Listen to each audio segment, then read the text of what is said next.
हमने मुंबई ही नहीं देखा था। मुंबई आ तो जाएंगे लेकिन सरवाइव कैसे करेंगे, कहाँ रहना है, कोई बताने वाला भी नहीं है कि अंधेरी कोई जगह है। कास्टिंग काउच होते थे जो ये चीज़ें करते थे। कि ऐसा होता है, लेकिन it's all up to you. ये आप पे डिपेंड करता है कि आपको कैसे काम करना है। जल्दी आगे बढ़ना है तो ये करना होगा, बहुत फेस करना पड़ता है। और अगर आपका कोई बैठा है तो फिर बात ही ख़त्म है। चाहत और अविनाश, क्या ऐसा कुछ सेट पे हुआ था या फिर उनकी कुछ पर्सनल इश्यूज थे कि दोनों एक दूसरे को देखना भी पसंद नहीं करते? जब मैं एंटर हुई थी नथ में, वो निकल चुका था। अभी किसी ने मुझसे एक इंटरव्यू में भी पूछा था, पिछले जब बिग बॉस चल रहा था, कि हमने कभी भी उनको आपस में इंटरव्यूज़ देते हुए देखा ही नहीं है, ना कभी आया है। मैं बोला नहीं, ये तो गलत है, उन्होंने करा है इंटरव्यू। जब उनकी मॉम आई थी, एक चीज़ बोली थी कि अगर आप मेरी बेटी का बॉयफ्रेंड लेके आते हो तो मैं आपको 21 लाख रुपए समथिंग कुछ अमाउंट देंगे। पहली बात तो मुझे समझ में ही नहीं आया था कि बिग बॉस को इसमें इंटरफेरेंस ही नहीं करना चाहिए था। मैं मिली उससे, ऐसा कुछ नहीं था, और होता तो फिर वो आई थिंक बिग बॉस पूरी तरह से लेकर आते। बट लड़के ने भी बोला कि ऐसा कुछ नहीं था, वहीं पे बात खत्म हो गई थी। तो अब वो 21 लाख वेस्ट हो गई। रिसेंटली उदित नारायण जी का एक कंट्रोवर्सी चल रहा है, आई गेस हाँ, आपने yes, देखा yes, होगा। yes. Like what your call? Udit ji ने ही सिर्फ गलत किया है, तो उस लेडी ने भी उनको किस किया था। तो जब एक दिया है तो दूसरा तो मिलेगा, थोड़ा अलग तरीके से मिल गया। एक क्लिप वायरल हो रही थी, ऐश्वर्या राय की कोई हाँ, मूवी कि है, कोई ताश खेलने वाला होगा तो पत्ते साथ नहीं लाएगा, हाँ। ड्रंक होगा तो कोई दारू की बोतल हाथ में नहीं लाएगा। तो इट्स ट्रू। मैं इस टाइप की हूँ कि मेरे को अगर एक चाहिए तो वही लाइफ टाइम चाहिए। मतलब एक बोलते हैं ना, कहावत नहीं है कि आप कपड़े भी लेने जाते हो तो 10 दुकान में जाते हो। माँ बाप कैसे होते हैं कि कपड़ा भी देखते हैं कि बच्चों को चुभ तो नहीं रहा है। जब आप इतना छोटी छोटी चीज देखते हो तो आप शादी में क्यों इतनी बड़ी लापरवाही करते हो? हाँ। वहीं तुम्हें रहना है, वहीं एंड संभालना है। वो भी एक हो जाता है ना कि वो तेरे नसीब में था, हमने देखा था, हमें तो अच्छा लगा, बट अब तेरी नसीब में यही था तो एडजस्ट कर ले।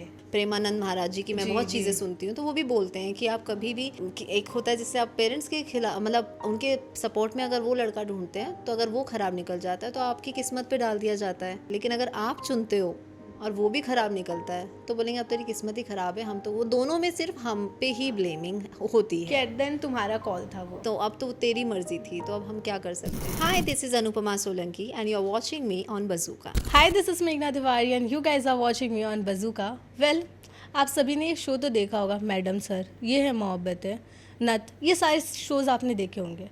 क्या आपको पता है इस सुपर हिट शो के पीछे एक और जिनका हाथ था, जिनका नाम है अनुपमा सोलंकी, और आज वो हमारे साथ मौजूद है। Ma'am, welcome to our channel and आप बहुत ज़्यादा प्रिटी लग रही हैं। Thank you so much.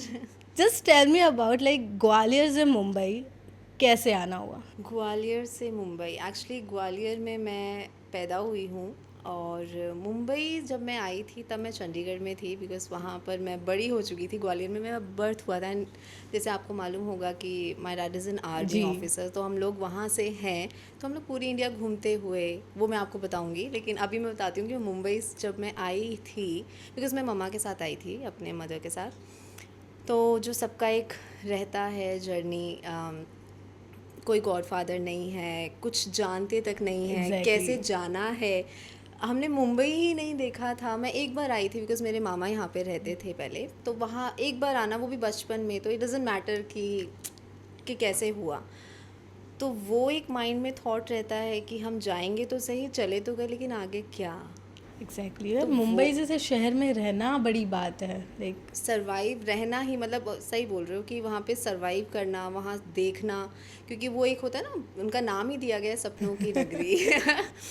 तो सपनों की नगरी ट्रूली है, बिकॉज सब लोग, कौन नहीं चाहता कि मुंबई आना। लेकिन मुंबई आ तो जाएंगे लेकिन सरवाइव कैसे करेंगे, वही मेरे क्वेश्चंस थे हमेशा माइंड में। लेकिन होता है कि एक पेरेंट साथ में है तो एक सपोर्ट वहाँ है, लेकिन इंटरनली इन मुंबई आपका कोई नहीं है। एंड तब मैं आई थी मुंबई, और एक होता है कि अब रूम कहाँ लेना है, क्योंकि रूम का सबसे जी, बड़ा जी, सबसे मुंबई बड़ी में, प्रॉब्लम मुंबई की yes, यही है कि कहाँ रहना है। कोई बताने वाला भी नहीं है कि अंधेरी कोई जगह है या गोरेगांव है। यहाँ पर ही आके एक एक स्टेप, एक एक सीढ़ी चढ़े हैं, खुद ढूंढा है।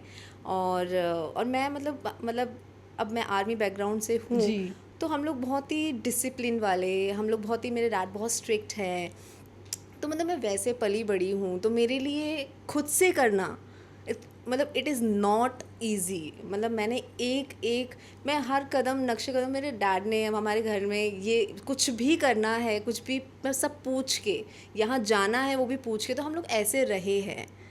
अब यहाँ खुद से करना, खुद ढूंढना तो कितना बड़ा टास्क रहा है एक तरह से मेरे लिए, वो सबसे डिफ़िकल्ट था। लेकिन स्टार्टिंग में जब एक होता है ज़रिया, फिर धीरे धीरे बनने शुरू हो जाते हैं।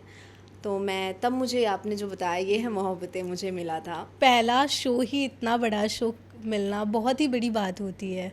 एंड जब आप आए थे तो क्या लगा था कि ये डायरेक्टली मैं ऐसे स्टार प्लस के लिए काम करूँगी? नहीं, ऑब्वियसली नॉट। मैं स्टार प्लस, हम लोग, मेरी मम्मी घर में हम लोग जी। देखते हैं, और होता है कि जो फादर होते हैं वो न्यूज़ चैनल्स देखते हैं, लेकिन मम्माज हमेशा टीवी शोज़, पिक्चर्स, ये सब देखती हैं।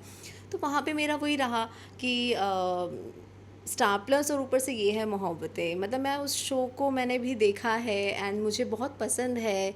सीरियल देखना भी मुझे पसंद है, क्योंकि इनबिल्ड रहता है कि एक फीमेल को अपने आप ही वो सीरियल्स अच्छे लगने लगते हैं, गाने अच्छे लगने लगते हैं। हम न्यूज़ कभी नहीं देखेंगे तो वो एक सबके लिए बना है कि फादर क्या देखना पसंद करेंगे, मदर क्या mothers देखना क्या पसंद करेंगी। यस।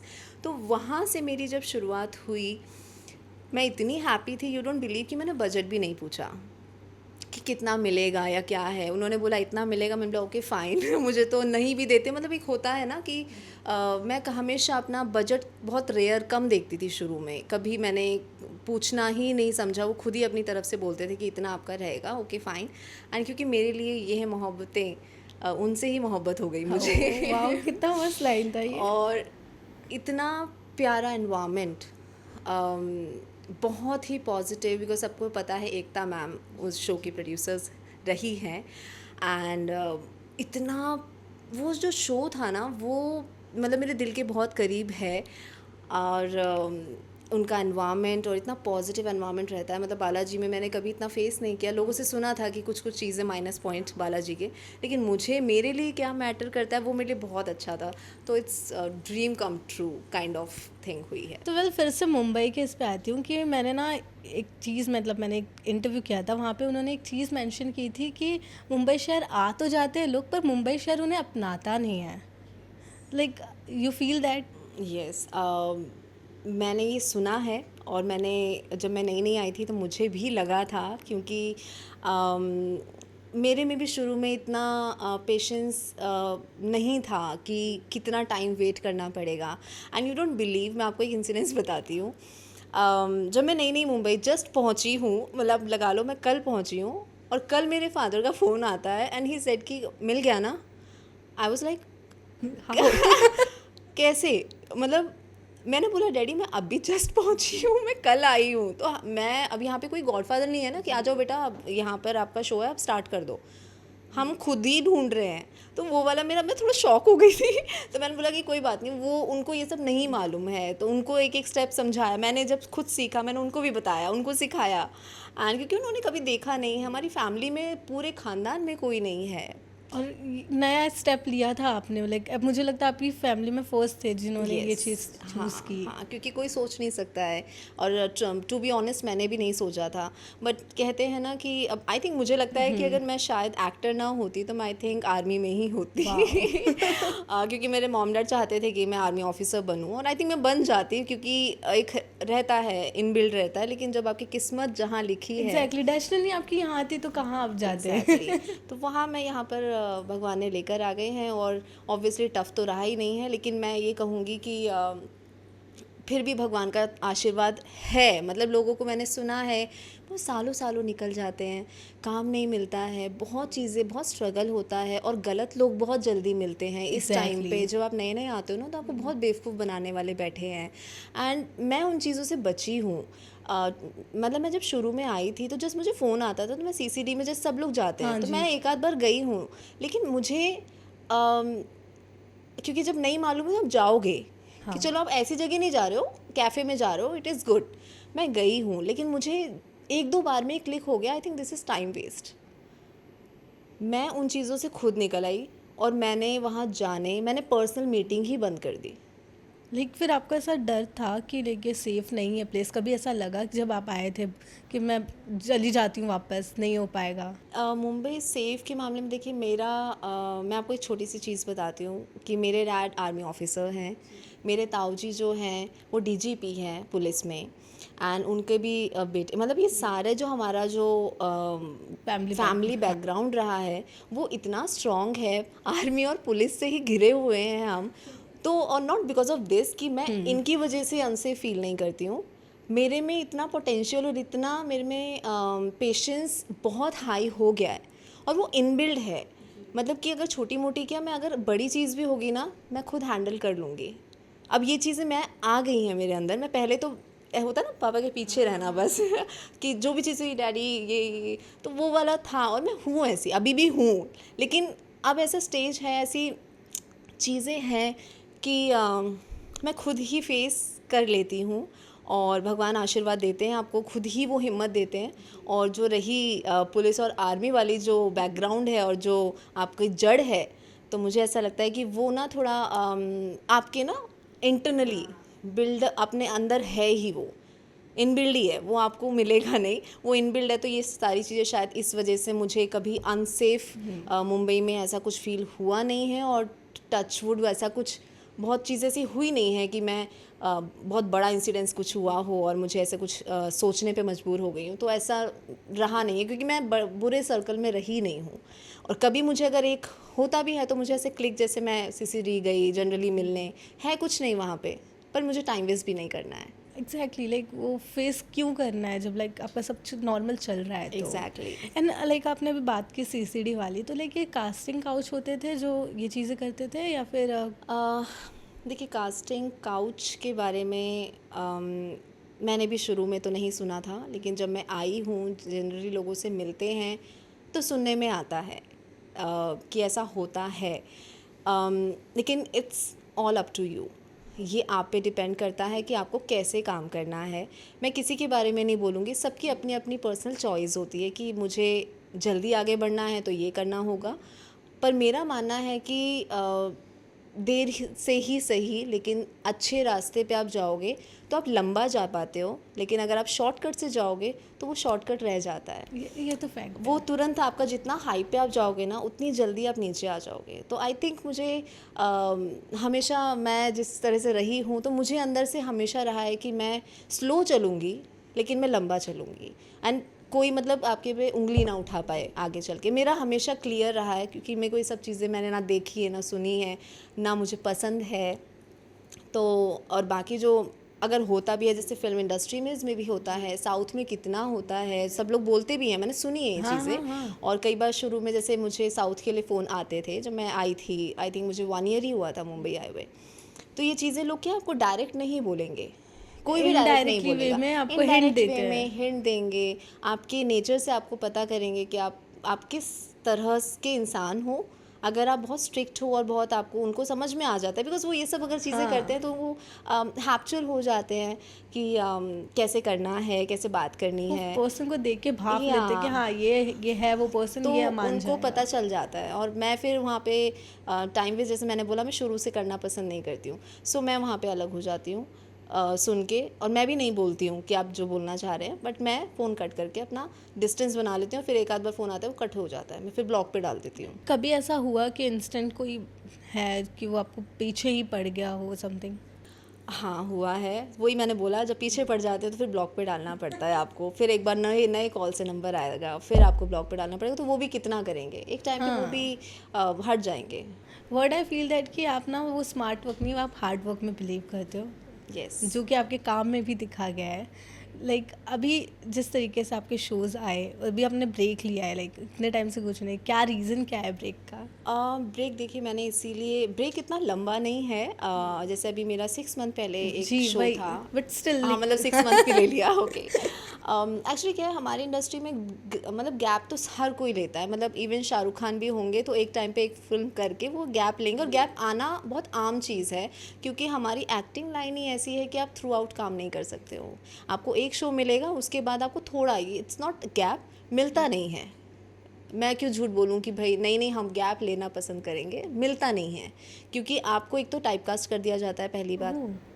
अब जैसे मैं पर टचवुड की, मैं पॉजिटिव के भी मैंने शोज़ किए हैं, और मैंने वैम्प के भी शोज़ किए हैं नेगेटिव। और दोनों को ही सराहाया गया है, तो ये मेरे लिए सबसे अच्छी और पॉजिटिव चीज़ रही है। और लोग मुझसे पूछते हैं कि आपको मज़ा किस में आता है, तो मैं हमेशा बोलती हूँ कि यार दोनों ऑपोजिट हैं, ये नेगेटिव ये पॉजिटिव है, तो आपको कोई सिमिलैरिटीज़ है ही नहीं कि ये थोड़ा ऐसा है, वो उल्टा है, वो सीधी सादी बहू टाइप, एंड ये पूरी वैम्प डायन जो मैंने किए हैं, तो वो पूरा क्लैश होता है एंड दोनों का अपना अपना टेस्ट, अपना अपना मसाले हैं तो मुझे दोनों में मज़ा आता है। और जैसे मैंने एक विघ्नहर्ता गणेशा जब किया था मोहिनी का, उसमें कितना अमेजिंग कैरेक्टर था, मैं कभी इमेजिन नहीं कर सकती थी कि मैं माइथो शोज़ करूँगी, और इतनी Exactly. Tough language. लाइक कैसे, लाइक बोलना ही इतना, संस्कृत वर्ड हम नॉर्मली नहीं बोल पाएंगे, हम हिंदी भी बहुत रेयर बोलते हैं। Exactly. फिर वो आपने कैसे किया? जब मुझे कॉल आया तो मैंने सोचा कि पहले तो मैंने सोचा कि मैं करूं या नहीं करूं, लेकिन वो स्टार्टिंग पॉइंट था, तो मुझे ऐसा था कि मुझे जो आ रहा है लेकिन अच्छा आ रहा है तो व्हाई नॉट। तो मैंने ये भी नहीं, मुझे लग रहा था कि मैं बहुत गड़बड़ करूँगी बिकॉज मैंने कभी नहीं किया। हाँ। और माइथो शो तो पूरा ऑपोजिट है, संस्कृत है, बहुत शुद्ध हिंदी है जो हमने लाइफ में नहीं बोली ना सुनी वो है, बोलनी पड़ रही है। या तो मैंने जब गई तो मैंने सोचा, पहले पूछ लिया कि कितने मंथ का है, because I want to try only मुझे फंसना नहीं था लंबा, तो मैंने बोला कितने टाइम का है, तो उन्होंने बोला इतना रहेगा, ऐसा रहेगा। ओके, बजट उनका अच्छा रहता है हमेशा माइथो शोज़ के, तो बजट अच्छा मिल रहा था, and this my I think second show. Wow. उस टाइम पे मैं ये मोहब्बतें, विघ्नहर्ता गणेशा एंड एक और शो था डायन, जी। ये तीनों शो मैं एक साथ कर रही थी, और ये मेरे लिए कितनी बड़ी बात थी कि आप नए नए आए हो और आपको बड़े विद इन show 1 ईयर आप उन चीज़ों में आ गए हो। वाह, मतलब एक साल में इतने हैट्रिक। Yeah, वो मुझे बहुत मतलब अच्छा लगा था, लेकिन कभी ऐसा फील नहीं हुआ कि अरे मुझे इतना सब कुछ मिल गया, मुझे कभी नहीं आया। और एक होता है ना कि go with the flow type चल रहा है कि बस चलो ये आ गया, और मेरे दिमाग की टाइम नहीं था सोचने का कि मैं ऐसा कुछ है चल रहा है काम, यहाँ से वहाँ फ्री हुई, क्योंकि 2 बालाजी के शोज़ थे, डायन एंड ये मोहब्बतें, तो वहाँ पे दोनों स्केड्यूल अपना मैनेज करते थे। एंड फिर विघ्नहर्ता, तो जब मैंने विघ्नहर्ता, वो था विष्णु का अवतार है ना मोहिनी जी। उसके लिए वो था, बहुत ही कॉस्ट्यूम आपने देखा होगा, तो वो पूरा एकदम सुंदर गेटअप दिया था, और मुझे रेडी होने में यू डोंट बिलीव 3-3.5 घंटे लगते थे व्हाट? फुल रेडी होने में, क्योंकि वो फुल इतना, मैं खुद हैरान थी कि मैं थक गई थी, कितना मेकअप होगा कितना कॉस्ट्यूम पहनाएंगे, और मैं ऐसे सोच रही हूँ कि हो गया ना, उनका चले ही जा रहा है तो अब मैं बोल रही हूँ कि यार, क्योंकि वो मेरा पहला शो था, तो मुझे नहीं मालूम कि भाई इतना सब कुछ पहनाएंगे, यहाँ से चल रहा है, पैरों से चल रहा है, पायल पूरा, मतलब टो टू हेड पूरा आपको सजा, अब तो देखते ही हैं, अब तो हम जी, इतने of course. हैप्चुअल हो गए हैं, लेकिन वो सबसे टफ था भाई साहब। मैं तो ऐसे हो गई, मैंने बोला गॉड ये क्या है। अब मुझे खाना खाना है, लंच होता है, मैं बैठ भी नहीं पा रही हूँ, मैं बहुत Because अनकंफर्टेबल ऐसे स्टिक सी हो गई थी। अब मैं सोच रही हूँ कि यार ऐसे कैसे रहूँगी मैं बैठने में, आपको जैसे वॉशरूम जाना है, बहुत प्रॉब्लम्स हैं। तो मैंने बोला ये आई थिंक मेरा लास्ट होगा माइथो और लास्ट ही मेरे को आए हैं और माइथोस के, मेरे से नहीं हिम्मत हुई कि मैं वो चीज़ लूँ। और उनके सेट जो होते हैं, नए गांव, आम जी, गांव, जी। उमर गांव, वो बहुत दूर दूर है, तो वो मेरे, और मैं जैसे आपको बताया मैं ट्रैवल पर्सन इतनी ज़्यादा नहीं हूँ, मुझे थोड़ा आसपास ही चाहिए, max to max Mira Road हो जाए, दैट्स इट और या तो अगर आपको बहुत अच्छा कैरेक्टर और बहुत लीड ही है प्रॉपर, तो सोचूंगी, फिर भी मैं उमर गांव तो नहीं जाऊंगी वेल, ट्रैवल की बात की आपने, एंड माइथो की अगर मैं बात करूं तो हर एक कैरेक्टर से कुछ सीखने मिलता है। तो माइथो का जो मोहिनी वाला कैरेक्टर था, उससे आपने क्या कुछ सीखा? बहुत कुछ सीखा है, क्योंकि एक ना जैसे मैंने बताया मैं आर्मी बैकग्राउंड से हूँ, तो हम लोग जब मैं 5 साल बैरकपुर में रही, बंगाल में, फिर 3 साल जबलपुर में रहे, फिर कश्मीर में रहे, फिर शिमला में रहे, एंड फिर जबलपुर में रही, फिर मैं अम्बाला, अब चंडीगढ़ हम लोग 8 साल से हम चंडीगढ़ में हैं।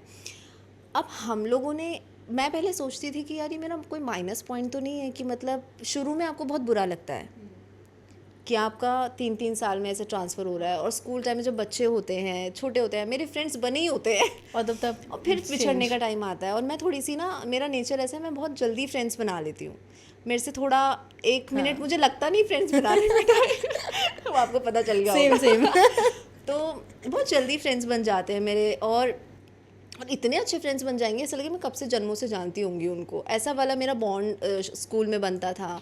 फिर मैं जब ट्रांसफ़र होता था फिर मैं भी रोती थी, वो भी रो रही है, उनको छोड़ने आ रही है स्टेशन। अब मैं हम ये चीज़ मेरे को लगता था यार बहुत मतलब हार्ट टचिंग था कि ऐसे क्यों। और फिर दूसरे स्कूल में जाते हैं, फिर नए नए चेहरे दिखते हैं। लेकिन मैं इसमें ब्लेस्ड रही हूँ कि किसी ने भी ऐसे होते हैं ना, कुछ नफरत करने लगते हैं कि कहाँ से ही नई लड़की हमारे स्कूल में आ जाती है क्लास में। ऐसा कुछ नहीं हुआ, मतलब जनरली उन्होंने बहुत प्यार से हर बच्चे ने एक पॉजिटिव अब इतने एनवायरनमेंट प्यारे हो दिया। तो लेगा ना, ठीक है। तो हमेशा मुझे ये चीज़ मिली है। एंड तो लेकिन ये कह सकते हैं कि आर्मी बैकग्राउंड का होने का एक माइनस पॉइंट भी है और एक प्लस पॉइंट भी है। प्लस पॉइंट ये हुआ मुझे, जैसे आपने विघ्नहर्ता पूछा, ये टोन का पूछा, जैसे आप नथ देखेंगे तो उसमें गाउंटी लैंग्वेज है, वो यूपी टच है एकदम। अब मैं यूपी में रही नहीं हूँ, लेकिन एक मेरा एक टच रहा है। जैसे हम लोग पूरा स्टेट्स घूमते हैं, पूरा शहर, पूरे इंडिया घूम लेते हैं, तो वो एक इनबिल्ड आपके ना आता जाता है, क्योंकि आप लोगों के बीच रहते हो, आप उन लोगों से उठते बैठते हो, मिलते हो, तो आपका एक टच ना मतलब मुझे ऐसा लगता है कि वो ना आपके इंटरनली बैक साइड वो ना भरता रहता है, सीखते रहते हैं। तो यही शायद आप बिलीव नहीं करोगे, मैं अगर आप नथ देखा ही होगा, ऑब्वियसली बहुत नंबर 1 शो था जी। दंगल का। तो जब उसमें पूरा देहाती लैंग्वेज है। अब मैं आपको एक लाइन सुनाती हूँ। अब मैं जनरली हम लोग ऐसे ही बात करते हैं, ठीक है। अब वहाँ पर मेरा पहला जब मैं एंटर हुई, और उसकी कोई वर्कशॉप नहीं है, कोई सिखाया गया नहीं है कि वर्कशॉप एक दिन की भी लगाई हो, नथिंग। सीधा, क्योंकि वो लीव पे था शो, जी। राइट। अब हम शो स्टार्ट करते हैं तब हम लोग की वर्कशॉप कुछ होंगी, हाँ। या वो भी कोई कोई प्रोडक्शन करता है, अदरवाइज ऑन द सेट ही स्टार्ट जी। हो जाता है।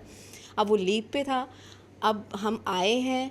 अब वो जो लैंग्वेज है, एक मैं बोलती थी, एक प्रतिमा जी बोलती थी, जो प्रतिमा कनन जो हैं, उनके अलावा कोई गाँवटी लैंग्वेज नहीं बोल रहा है। बोलनी थी पर कोई बोल नहीं रहा है, ठीक है।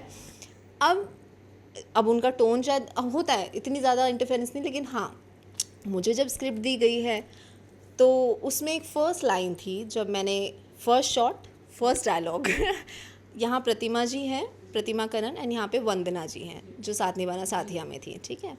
अब ये दोनों अच्छी खासी आर्टिस्ट, और मैं उसमें एंटर करती हूँ, एंड वो मेरा वैम्प कैरेक्टर है फुल्ली, ठीक है, नेगेटिव। मैं आई स्ट्रेट, मेरा उसमें फर्स्ट एंट्री है, तो मेरा बंदूक से, पिस्टल से एक शॉट लिया है ब्लर से सीधा आने का। अब उसमें था कि ये लाइन है कि वो क्या कहते हैं ना, कि जब हाथी बाज़ार में निकलता है तो आसपास के कुत्ते तो भौंकते ही हैं। अब ये तो मेरे को थोड़ी बहुत अच्छा। तो जो वो क्या कहते हैं, या ये मैंने एक जनरली फर्स्ट लाइन बताई, ऐसी फिर बढ़ती गई, एंड वो कैसे थ्रू आउट गया है, और मैंने एंड शॉट मेरा जो हुआ है, मैंने वहाँ तक कंटिन्यू किया है, और मुझे अच्छा लगा। और ऐसा नहीं लगा कि मुझे इस पर कोई मेहनत करनी पड़ी है, या मुझे ये अंदर आपके ना सबकॉन्शियस माइंड में ना रहता है। और वो ये आर्मी का ही फ़ायदा है कि वो शिफ्टिंग होती Shifting गई तो होती नए गई। लोग मिलते गए। Yes, ये सब हम लोगों ने इंडिया से पूरा हर जगह से, वेस्ट बंगाल से। अब वेस्ट बंगाल में जब मैं 5 साल रही हूँ, क्योंकि डैडी जो थे, हम लोग को वैसे 3 साल में ट्रांसफ़र होता है, पर जब मैं 5 साल वहाँ के रहने का रीज़न ये था कि डैडी का ट्रांसफ़र जो है लद्दाख में हो गया। अब लद्दाख में फैमिली अलाउ नहीं है, क्योंकि वो लद्दाख है, वो सिर्फ आर्मियों का ही एक अड्डा है पूरा। तो मेरे को ऐसा होता था, मुझे क्यों नहीं लेके जा रहा। मैं छोटी थी वहाँ पे, 5th क्लास में, 6th क्लास में। मैंने डैडी मुझे भी लेके जाओ। फिर मैंने वहाँ सुना था चॉकलेट्स बहुत अच्छी अच्छी मिलती हैं, बहुत टेस्टी टेस्टी होती हैं, बहुत अलग अलग वेराइटीज़ होती हैं। और डैडी मेरे बहुत ईमानदार और आर्मी वाले है, होते ही ईमानदार, वो एक चॉकलेट नहीं लेकर आते थे कि बेटा ऐसे अलाउ नहीं है लेकर आना, लेकिन चलो ठीक है, मैं नेक्स्ट टाइम जब जाऊँगा ना तो मैं लेकर आऊँगा। तो वो लेकर आए थोड़े काजू वाजू, सब थोड़ा अलग अलग, बच्चों को जैसे चाहिए होता है। और ऐसे ऐसे काजू, भाई साहब टेस्ट अलग, यहाँ पे ऐसे काजू मिलते ही नहीं है ना, कोई चॉकलेट्स ऐसी मिलती हैं। अब नहीं खाती मैं चॉकलेट्स, अब तो हम लोग डाइटिंग में भी आ गए कुछ, लेकिन उस टाइम पे हर चीज़ जो होती थी ना बहुत यूनिक होती थी। तो जब डैडी लद्दाख में थे तो हम लोग यहाँ पे, हमें 2 साल और कंटिन्यू करना पड़ा। तो बंगाली मुझे बोलनी नहीं आती, लेकिन जो कोई मुझे बोलेगा तो मैं समझ लेती हूँ। तो ऐसा तो एक फ़ायदा हो गया। और अब आप कह रही थी आप ट्रैवल नहीं करती, इतना तो ट्रैवल कर लिया है, यहाँ यहाँ ये घूम तो लिया है। ट्रैवल बचपनों का हो गया ना। अब ट्रैवल क्या है, बाय ट्रैवल मतलब मेरे लिए है कि बाय कार में ट्रैवल नहीं कर सकती ज़्यादा लंबा, क्योंकि मुझे जो है वॉमिटिंग का इशू ये सब मेरे को रहता है, तो मैं लंबा ट्रैवल ये है ट्रेन में, फ़्लाइट में ये हो जाता है मेरे से। फिर भी ट्रेन तो मैंने अब काफ़ी टाइम से नहीं, लेकिन मैं फ़्लाइट में आप 1 आवर तो निकाल ही लोगे आराम आप, से, तो आराम वो चीज़ हो जाएगी। लेकिन 4-5 आवर्स आप कार में बैठे हो, आपको सिकनेस हो रही है, तो वो मतलब आई am not that kind of person. But कोई नहीं, लाइक आपने ना मेंशन किया कि आपके फादर आर्मी बैकग्राउंड से हैं, आपका इंडस्ट्री से दूर दूर तक लेना देना नहीं है। फैमिली सपोर्ट कैसा रहा? क्योंकि जहाँ पे सब एक ऑफिसर्स हैं, लाइक आपके आसपास सब वैसे लोग हैं, एक प्रेशर भी था जैसा आपने मेंशन किया कि आर्मी ज्वाइन कर लो, बट ये कहाँ से आया, ये कीड़ा कहाँ से एक्टिंग करना है? देखिए मेरी शुरुआत हुई थी, मैं कॉलेज में थी, ठीक है। वहाँ पर एक मेरी फ्रेंड थी जिसका फ्रेंड सिंगर था पंजाब में, चंडीगढ़ में। ओके। अब उसको कोई मॉडल चाहिए थी, कोई उन्होंने मॉडल हायर करी होगी, उसका कैंसिल हो गया, वॉट एवर, इतना बजट नहीं होगा, जो भी सीन रहा होगा। मैं उस टाइम पे इतना इंटरफेरेंस नहीं था हाँ। मेरा बिल्कुल भी कि हाँ। लेकिन मेरी फ्रेंड ने बोला कि अनु ऐसा ऐसा है, तुम करोगी, एक मॉडलिंग का एक सॉन्ग है जो। मैंने बोला यार पर क्या मतलब, मुझे तो नहीं पता ऐसा कुछ। तो मुझे शौक तो हल्का हल्का रहता ही है ना एक अंदर से कि यार अच्छा टीवी पे आएंगे, अच्छा ठीक है। तो वो वाला था। तो मैंने बोला कि ठीक है कर लेते हैं। तो उसने बोला पर बजट नहीं होगा। मैं बोला अच्छा हाँ ठीक है। बजट तो पता भी नहीं, अब तो बजट बोलते हैं, पर तब तो बोलते पैसे मिलेंगे कि नहीं मिलेंगे। तो वो बोले कि नहीं मिलेंगे।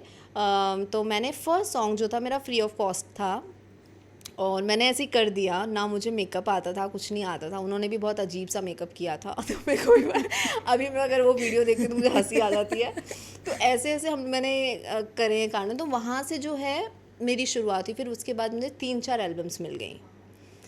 फिर थोड़ा लुक अच्छा हो गया, क्योंकि मेकअप के रहता है कि कैसे करना है। क्योंकि अब तो हम सीख जाते हैं कि उस टाइम पे क्या मेकअप, हम क्रीम तक हम नहीं लगाते थे स्कूल में। कॉलेज तक मैंने कभी क्रीम ही, सिर्फ एक वैसलीन या फेस वॉश किया, लिप बाम भी नहीं लगाते थे कितनी बार।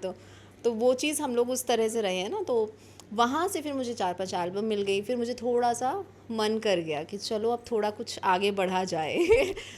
तब मैंने मुंबई आने का लिया फैसला। और मैंने तो एक थिएटर किया था वो ऐसे जनरली ना, एक जस्ट 1 ईयर का मैंने एक किया था। तो वहाँ से फिर मुझे लगा कि मेरे, और रही सपोर्ट की बात, तो मेरे घर वालों ने ही बोला था कि तुम्हें अगर यहाँ नहीं तो तुम्हें वहाँ पे ट्राई कर लो अगर होता है। फैमिली सपोर्ट बहुत इंपॉर्टेंट होता है आपके करियर के लिए। फैमिली सपोर्ट बहुत इंपॉर्टेंट है। देखिए क्या होता है कि आजकल जितने भी मैं जैसे सुनती हूँ, मेरे फ्रेंड्स होते हैं, कई लोग के मम्मी पापा या जो भी है नहीं सपोर्ट करते हैं। भेज तो देते हैं, भेज देंगे कि चलो जाओ जाओ 1 महीना ट्राई करके आ जाओ। इट्स नॉट ट्राई बाबा, ये आपको समझना पड़ेगा। यहाँ ट्राई नहीं करियर होता। दाव पे लगा रहे हो यार। यहाँ पे ऐसा नहीं है कि आप 1 महीना या 6 महीना भेज दोगे और आपको वो मिल जाएगा। ये पेरेंट्स को समझना बहुत ज़रूरी है। मतलब आज के टाइम में जब अब जैसे हम काम कर रहे हैं, जहाँ से हम काम करते करते पहुँच रहे हैं, मेरी फैमिली भी अभी ऐसे जनरली भी बोल देते हैं कि जैसे अगर कोई भी 6 महीने का गैप आ जाता है तो वो बोलते हैं हो गया अब चलो आ जाओ। तो उनको फिर समझाना पड़ता है। लेकिन मैं ब्लेस्ड हूँ कि उनको समझाती हूँ तो वो समझते हैं। लेकिन जैसे वो हमें बचपन में समझाते थे तो हम समझ, अब हमारा टाइम है कि हम उनको समझाएं कि ऐसी लाइन है, ऐसे थ्रू आउट आपको नहीं काम मिलता है और आपका कोई बैठा नहीं है। सबसे इम्पॉर्टेंट है कि आपको फाइंड आउट करना है, आपको चीज़ें करनी है, आपको सब लोगों से मिलना है, आपको प्रोडक्शन में जाना है। यहाँ पे हर दिन कितने हज़ारों लड़के लड़कियाँ आते हैं एक्टर बनने, ऑडिशंस देने। आप देखो ना लाइनें लगी होती हैं। अब ये जो आराम नगर वगैरह साइड में, मैं कभी गई नहीं हूँ लेकिन मैंने बहुत सुना है, वहाँ लंबी लंबी लाइनें एंड रोड तक चल रही हैं। अब ये चीज़ें पेरेंट्स नहीं समझते हैं, और यही चीज़ ना कुछ लोग बच्चे गलत डायरेक्शन में चले जाते हैं, जो हम सुनते हैं। जैसे आप भी से हमारे एज के हो तो आपको मालूम है कि लोग क्या क्या फेस करते हैं। तो क्योंकि बाहर वाले तो बोलते ही हैं गलत, फिर अगर पेरेंट्स भी गलत बोलेंगे, उनको सुनाएंगे, उनको नेगेटिव फीडबैक देंगे, तो फिर वो बच्चा क्या करेगा? फिर वो दूसरे जगह से एडवाइस लेगा जो उसके लिए गलत होगी। एक आपने अभी मेंशन किया ना कि हम पेरेंट्स को समझना चाहिए, बट सम टाइम ऐसा होता है कि कुछ रिलेटिव्स होते हैं ना, वो नेगेटिविटी डाल देते हैं। एंड अगर आपके पेरेंट्स रेडी भी होंगे ना तो वो ऐसा उनको बोलेंगे नहीं हमारे यहाँ नहीं होता है, हमारे घर की लड़की या लड़का ये नहीं करेगा, क्योंकि आप उस बैकग्राउंड से हो और आप तो आर्मी बैकग्राउंड से थे। तो लाइक कभी रिश्तेदारों ने ये किया, और ना अभी आके सेल्फी वेल्फी लेते हैं। देखिए रिश्तेदारों का देखिए, मैं अगर एज अ पर्सन बोलूँ कि मेरी जो फैमिली है, मेरे मॉम डैड, हम लोग इतना ज़्यादा रिश्तेदारों में नहीं रहे हैं। मैं स्पेशली बच्चों को इतना ज़्यादा इन्वॉल्वमेंट मेरे घर वालों ने ज़्यादा नहीं रखा है कि एक होती है बहुत स्ट्रॉन्ग बॉन्डिंग है तो हर चीज़ में इंटरफेरेंस करना, वो नहीं है ये लकीली। हाँ, लेकिन फिर भी कहीं ना कहीं जैसे हमारे नाना नानी हो जाते हैं या ताई वगैरह जो भी हैं, जो भी आसपास के जो सबसे क्लोज आपके रिश्तेदार होते हैं, नॉट ज़्यादा दूर वाले, पास वाले एक आध बार बोलते होंगे तो उनके काम दिमाग में आती हैं फिर चीज़ें, फिर हमसे क्वेश्चन होता है तो फिर हम उनको समझाते हैं, बिकॉज़ फील्ड ही अलग है। यहाँ पर कितने टाइम तक तो लोग काम करते हैं, काम करने के बाद आपको सर्वाइव करना है, फिर आपको सक्सेस भी पानी है, फिर आप ही को सब कुछ देखना है, फिर आप कितनी लेट शादियाँ करते हैं लोग, कितना लेट 38 40 चल रही हैं, डिपेंड करता है कि भाई आपको कब करनी है, वो आप पे डिपेंड करता है। और मेरे हिसाब से शादी तो तभी करनी चाहिए जब आप सेटल हो जाओ, जब आप अपना माइंड सेट कर लो तब आप करो, तो आपकी सारी स्मूथ लाइफ रहती है।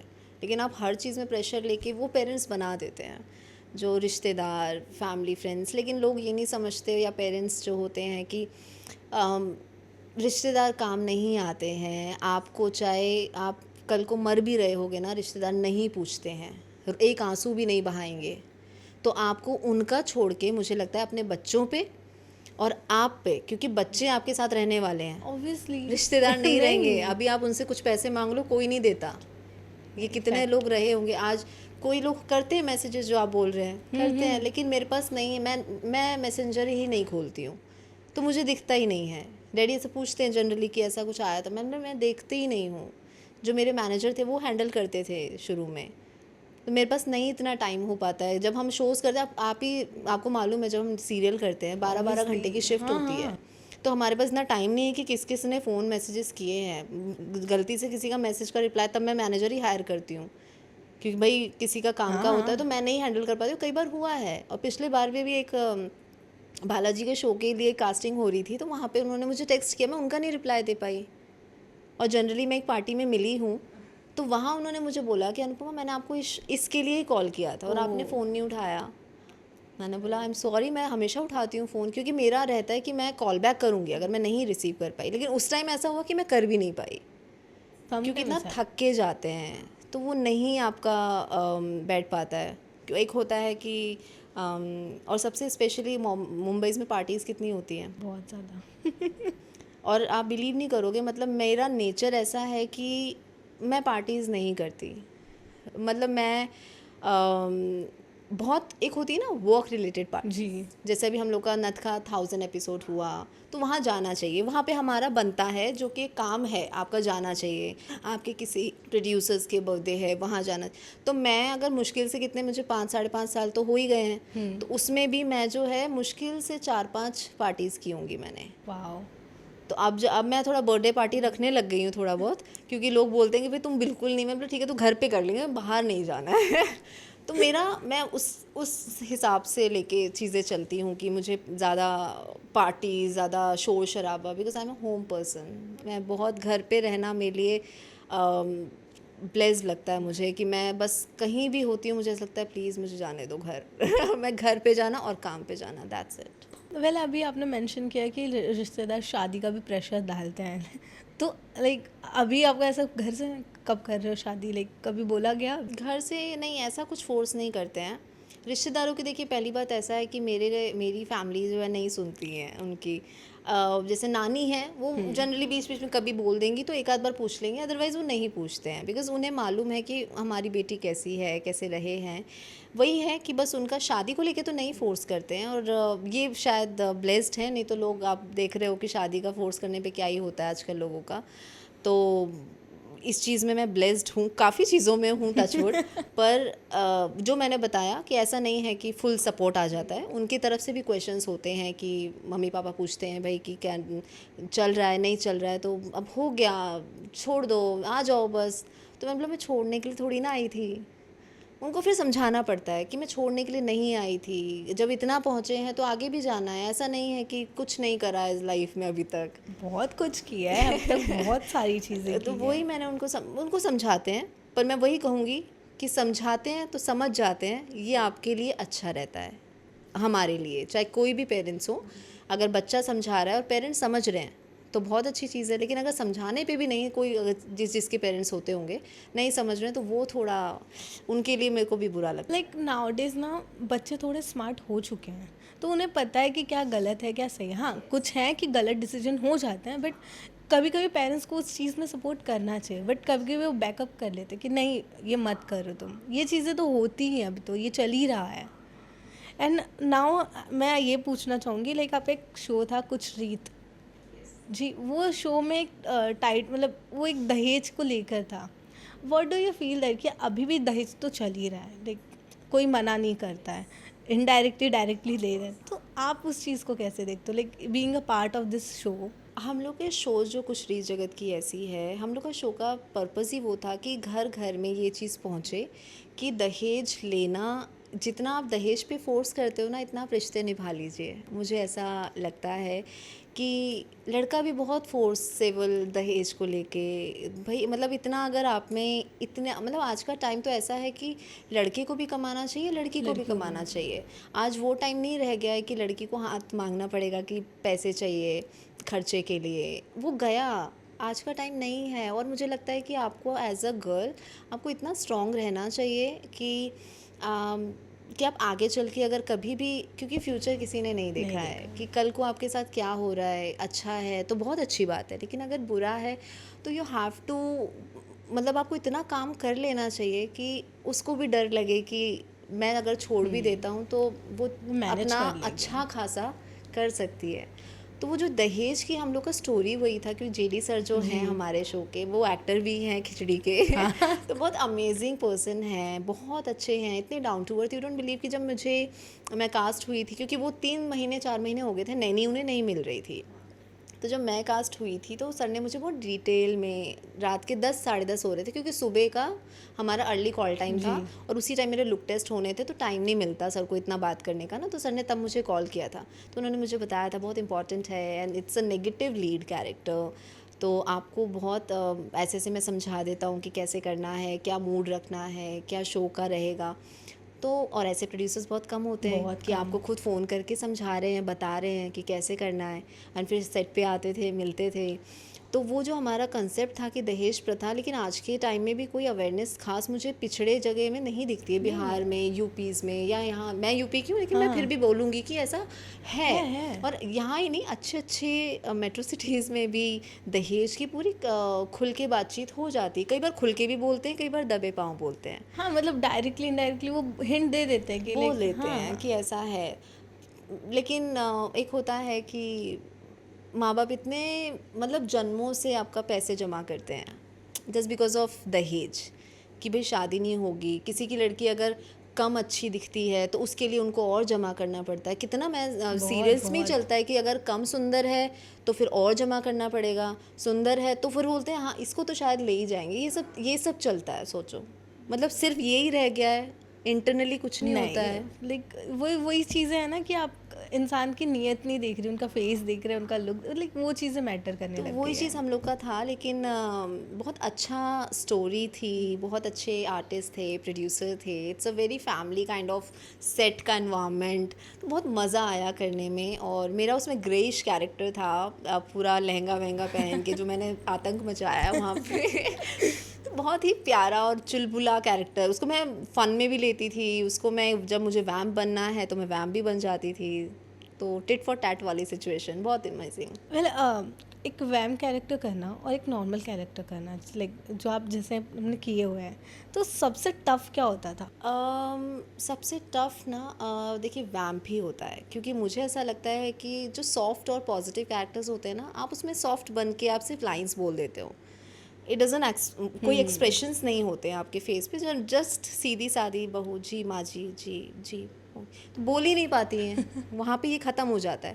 लेकिन वैम्प में आपको इतना सब कुछ, और सबसे ऊपर सबसे अच्छी बात है कि एक अगर आर्टिस्ट अच्छा है ना, वो उस कैरेक्टर को इतना इन्हेंस कर देता है, इतना आपको वो अच्छा बना देगा कि आपको लगेगा कि ये कैरेक्टर वो खुद प्रोड्यूसर या चैनल वाले खुद बोलते हैं कि आपने बहुत अच्छा उसको प्रेजेंट किया है। अब कैरेक्टर आपका बहुत स्ट्रॉन्ग है, लेकिन आप उसको डल तरीके से करोगे तो वो कैरेक्टर दब जाएगा। तो मुझे जब आया था, चाहे वो कोई भी, मैं सिर्फ एक ही शो की नहीं, मैंने स्टार्टिंग में मैंने भी किए हैं जो बहुत नॉर्मल, लेकिन जहाँ से मेरी डायन की शुरुआत हुई बालाजी से, वहाँ से मेरा नेगेटिव शुरू हुआ। पॉजिटिव मेरा मैडम सर रहा, फुल्ली पॉजिटिव रहा।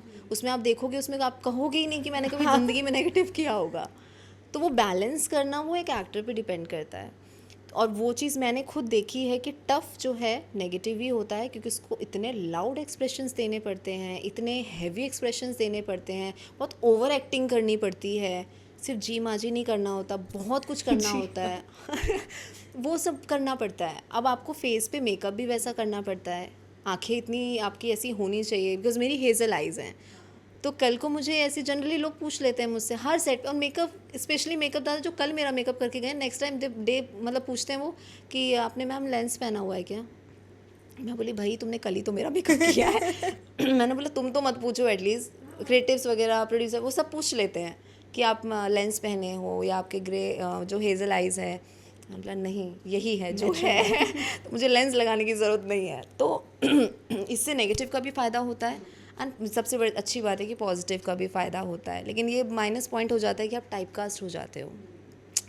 अब जब मैंने बैक टू बैक नेगेटिव किया जी। तो आप टाइपकास्ट हो जाते हो, और ऐसा भी नहीं, मुझे पॉजिटिव भी आ रहे हैं, लेकिन टाइपकास्ट का सबसे इम्पॉर्टेंट है कि जब जैसे मैंने कोई नेगेटिव कर लिया, ठीक है, अब उसी के लिए आपको रोल आएंगे। हाँ, अब मैं सोचती हूँ भाई मुझे आउट ऑफ द बॉक्स कुछ दो। अब मैंने नेगेटिव भी कर लिया, पॉजिटिव भी कर लिया, ग्रे भी कर लिया, माइथो भी कर लिया, सीधी सादी भी बन गई, एक्शन हाँ अब यही बात है, अब शायद फिल्मों में ही जाना पड़े अगर एक्शन करना है, तो वो सब कुछ हो गया, अब क्या बचा है। तो मेरा ऐसा रहता है कि मुझे अब करना है, मेरा एक है कि मुझे अब ना डबल रोल करना है। मुझे बहुत शायद यही बच गया है जो मैं सोच रही हूँ कि ये करने का। बीच में जो आप बोल रहे हो ना गैप लिया 6 मंथ का, वो मैंने यही सोचने पे लिया क्योंकि मुझे वैम्स के बहुत आ रहे थे। और एक होता है आपके किसी प्रोडक्शन से या किसी से रिश्ते जब बन जाते हैं, एक प्रोडक्शन से रिलेशन बन जाता है, तो आप उनको थोड़ा बोलने में भी हिचकते हो कि ना मना हो पाता है ना कुछ वो बोल पाते हैं। लेकिन मेरा हमेशा रहता है कि मैं रिश्ते निभाने में मैं बहुत बिलीव करती हूँ। अगर कोई मेरे को 90% देता है मैं उसको 110% देती हूँ।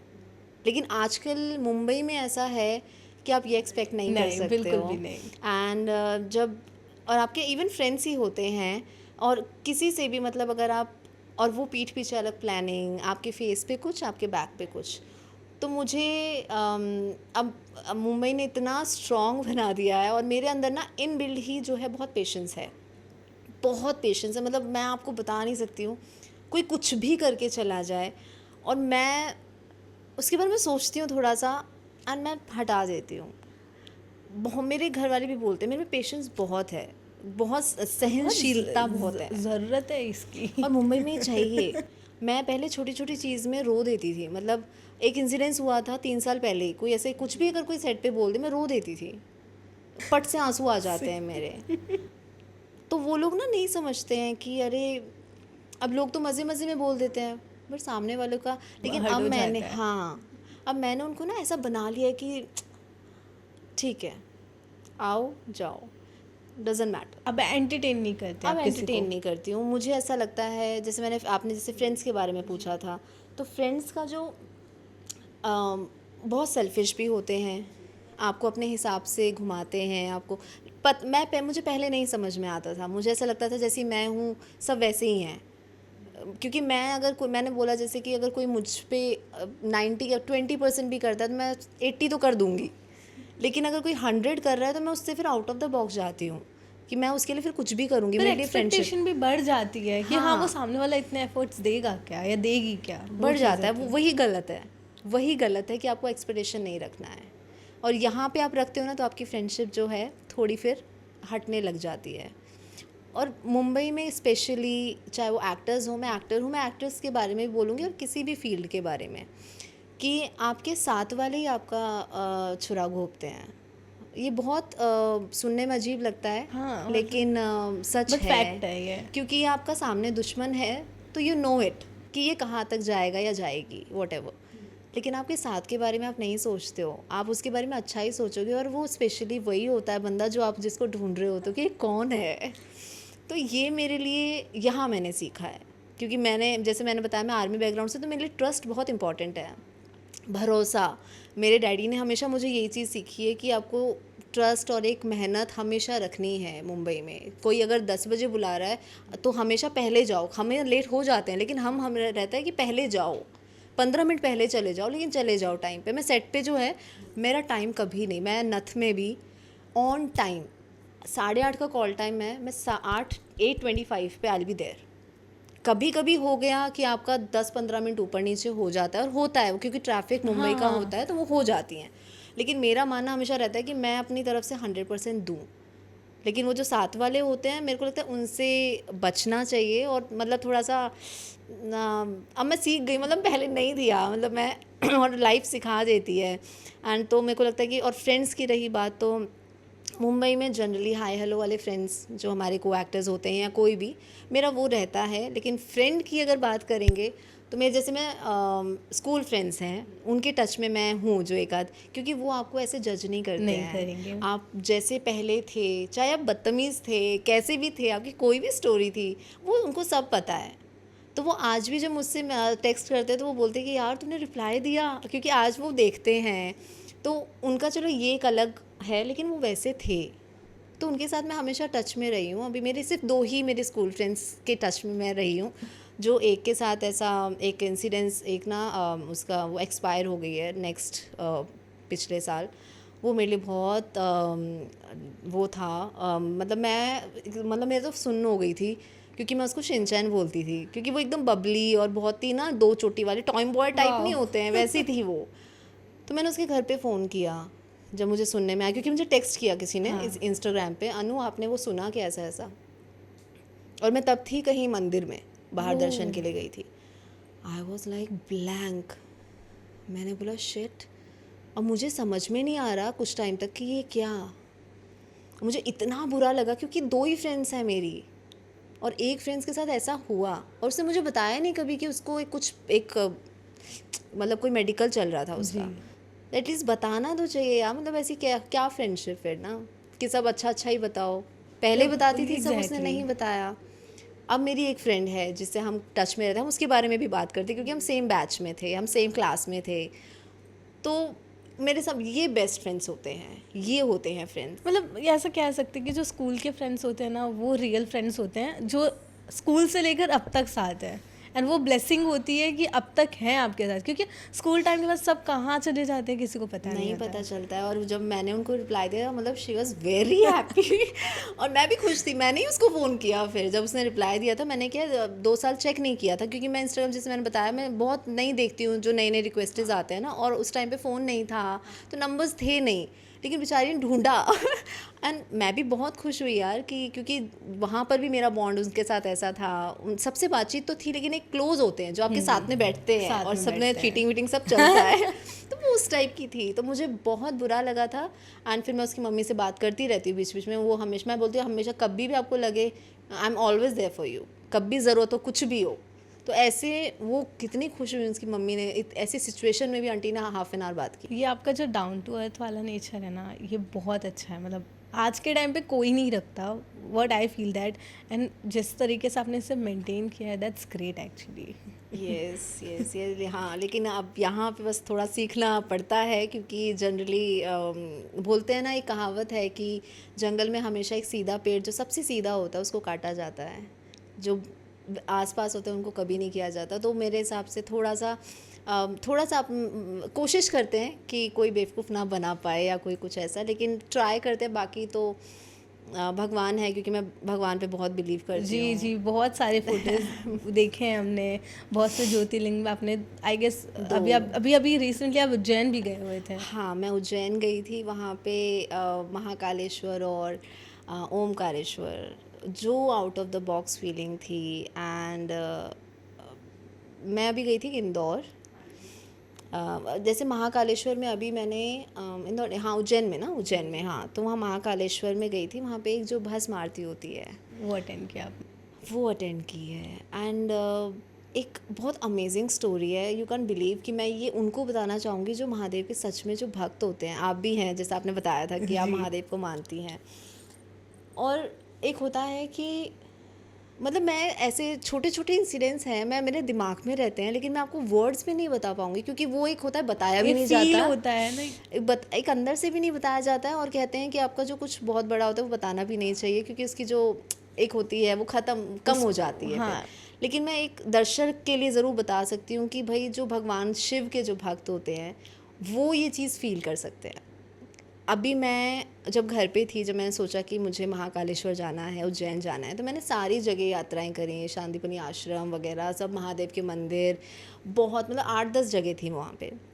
वो सब करने के बाद मैंने लास्ट था कि मैं महाकालेश्वर जाऊँगी, और वहाँ घुसते ऐसे जो गूज़बम्स नहीं आ जाते हैं। लेकिन मैंने घर पे सोचा था कि यार मुझे मुझे वो भस्म आरती करनी है, अब वो कैसे होगा, मतलब हम लोग कोई शाहरुख खान सलमान खान नहीं है कि हम जो है एक अलग अटेंशन मिलेगा, या हम कुछ ऑब्वियसली नहीं। कैसे जाना है वो भी नहीं पता।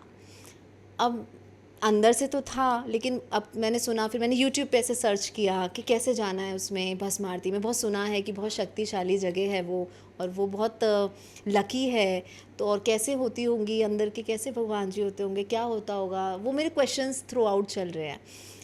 मैंने फिर उनको जब सर्च किया तो समझ में आया कि 1-1 महीने पहले बुकिंग करनी पड़ती है। अब मैं सैड हो गई, मैंने बोला यार अब मैं वहाँ जाऊँगी, ये नहीं कर सकती मैं। मैंने बोला चलो कोई बात नहीं, भगवान चाहेंगे तो कुछ देखेंगे, तब तक चलो मैं दर्शन तो एटलीस्ट मंदिर में जाकर तो आऊँ। तो मैं मंदिर गई। मतलब मैं सोचती हूँ ना अभी भी वो चीज़ें, ऐसे गूज़बम्स आ जाते हैं कि मैं मंदिर गई हूँ, और जनरली मैं ऐसे ही दर्शन के लिए, तो आप होते हैं भोले, मतलब भोले जी को देखते हैं तो आपकी आंखों में आंसू आते ही हैं, क्योंकि वो जिसको आप सबसे ज़्यादा मानते हो। तो वहाँ पे एक जनरली एक पर्सन थे। मैंने उनसे पूछा ऐसे ही कि अच्छा यहाँ पे वो वहाँ खड़े थे, मुझे लगा कुछ इन्हीं के पर्सन होंगे, तो मैं पूछ लेती हूँ एक बार कि कैसे कर सकते हैं, या अगर तो मैंने बोला कि एक्चुअली मुझे ना भस्म आरती अटेंड करनी थी, तो उसका कैसे होगा। उन्होंने सीधा, मैम वो तो आपको वो बुकिंग करनी पड़ेगी, ऑफलाइन बुक करनी पड़ती है टिकट, आपको तब करना पड़ेगा।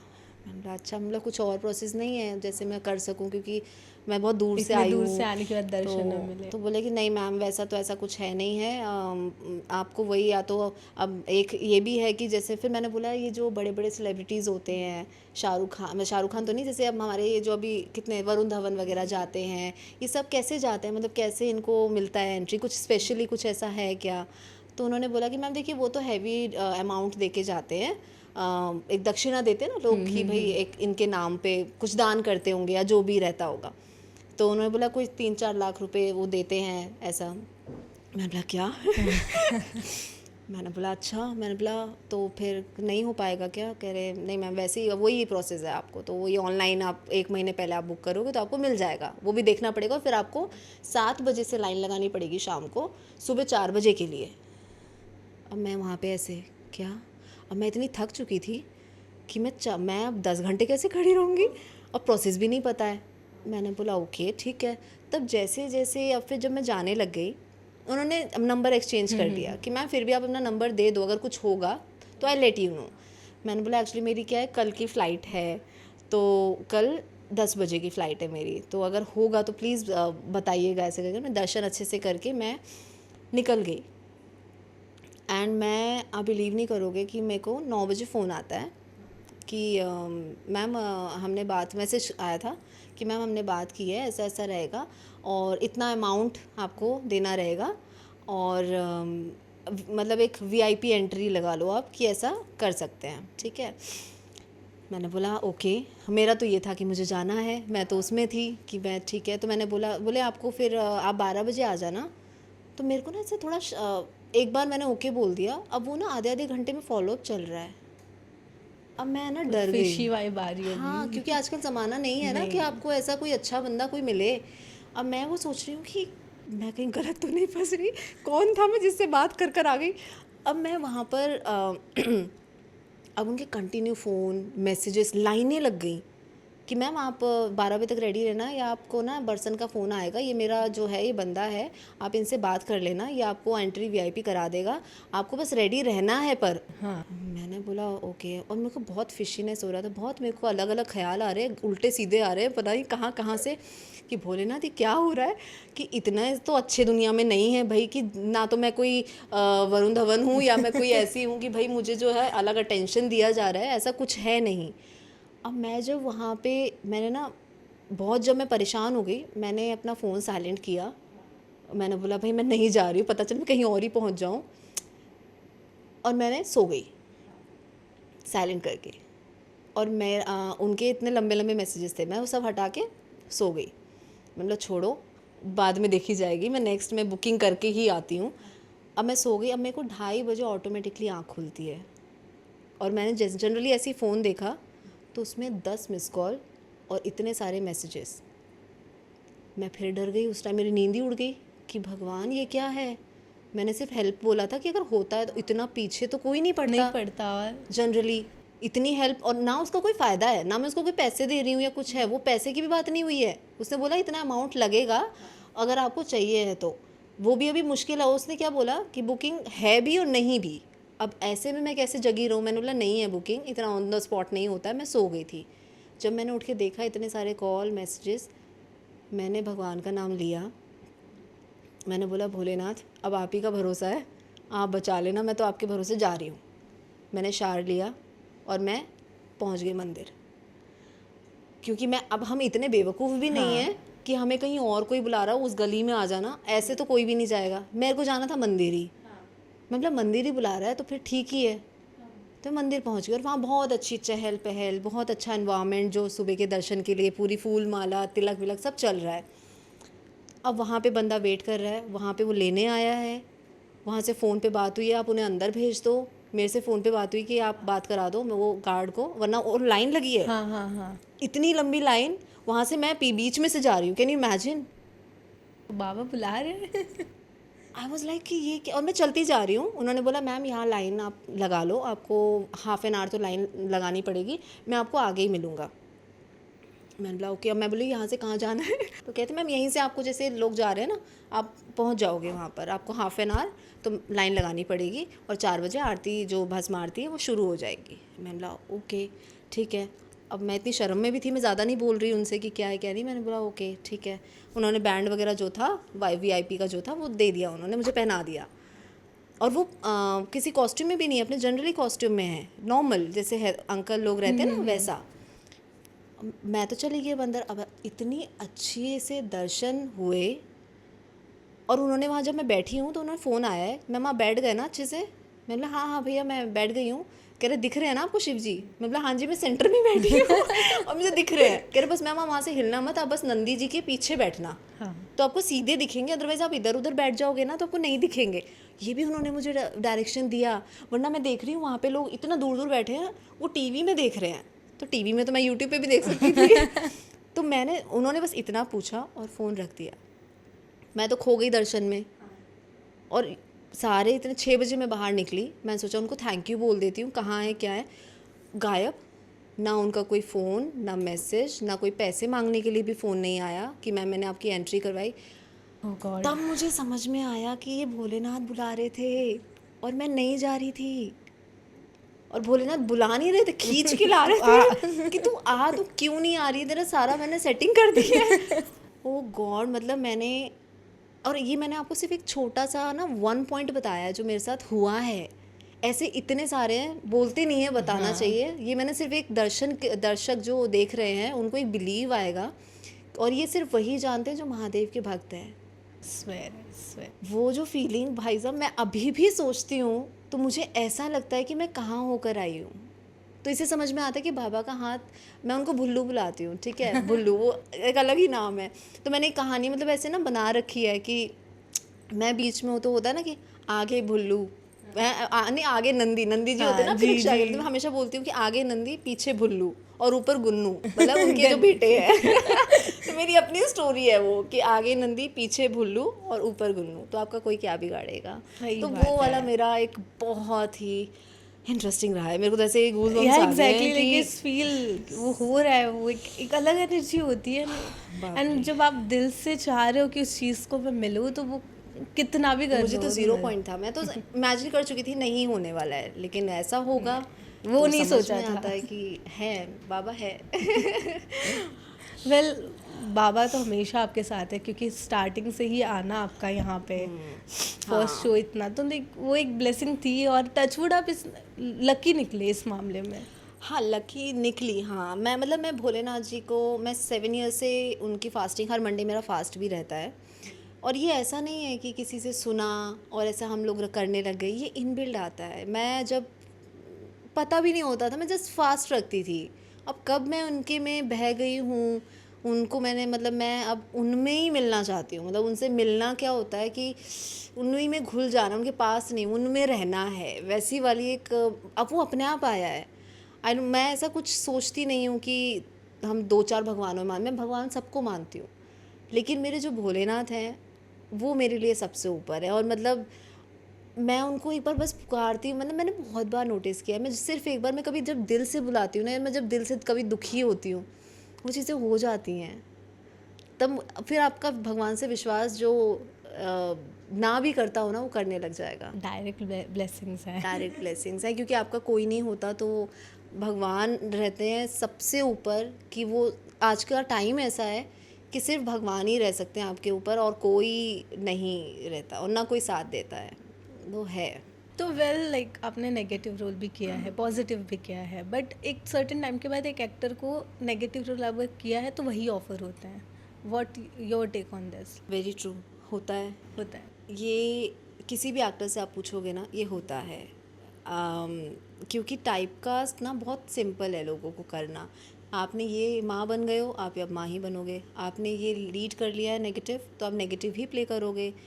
मतलब आप प्रोडक्शन हो या प्रोड्यूसर, मतलब वो एक इमेज बना लेते हैं कि आप इसमें ही जाओगे। उनको एक होता है ना, मेहनत नहीं कर, वो सेम सटल, ये आपने कर चुका, पहले इसका कैरेक्टर किया, वैसे सिमिलर, कोई चेंजेस नहीं है। एंड ऐसे मैंने देखा है कि ऐसे बहुत रेयर प्रोड्यूसर्स होते हैं कि आपको एक आउट ऑफ द बॉक्स सोच पाएँ कि ये आर्टिस्ट है, अगर ये ऐसा एक्ट में धमाल मचा रहा है, इतना अच्छा कर रहा है, तो क्यों हम उसको दूसरी चीज़ों के लिए ट्राई क्यों ना करें। अब जैसे एक राधा कृष्ण जो शो आता है, जी जी जी, बहुत पॉपुलर शो कितना था। पॉपुलर शो है, उसमें सुमेध जी। हैं जो कृष्ण प्ले करते हैं। उनकी आइज़ आपने देखी होंगी, जट ब्राउन, एकदम ग्लिटर वाला ब्राउन, जो अलग से भी है ना भूरी आंखें दिख जाएं। और मेरी आइज़ हेज़ल है, बहुत पास आएगा कोई इंसान तो लगेगा कि हाँ, अदरवाइज़ मेरी नॉर्मल आँख लगेगी। तो और उनकी इतनी प्रॉपर अच्छी खासी बिल्ली आँखें तो उन्होंने अब उन्होंने किए हैं नेगेटिव जी। शो। उन्होंने कहा, और वो शो के लिए भी, राधा कृष्ण के लिए भी नेगेटिव ही देने आए थे ऑडिशन। यस, उन्होंने नेगेटिव ऑडिशन दिया।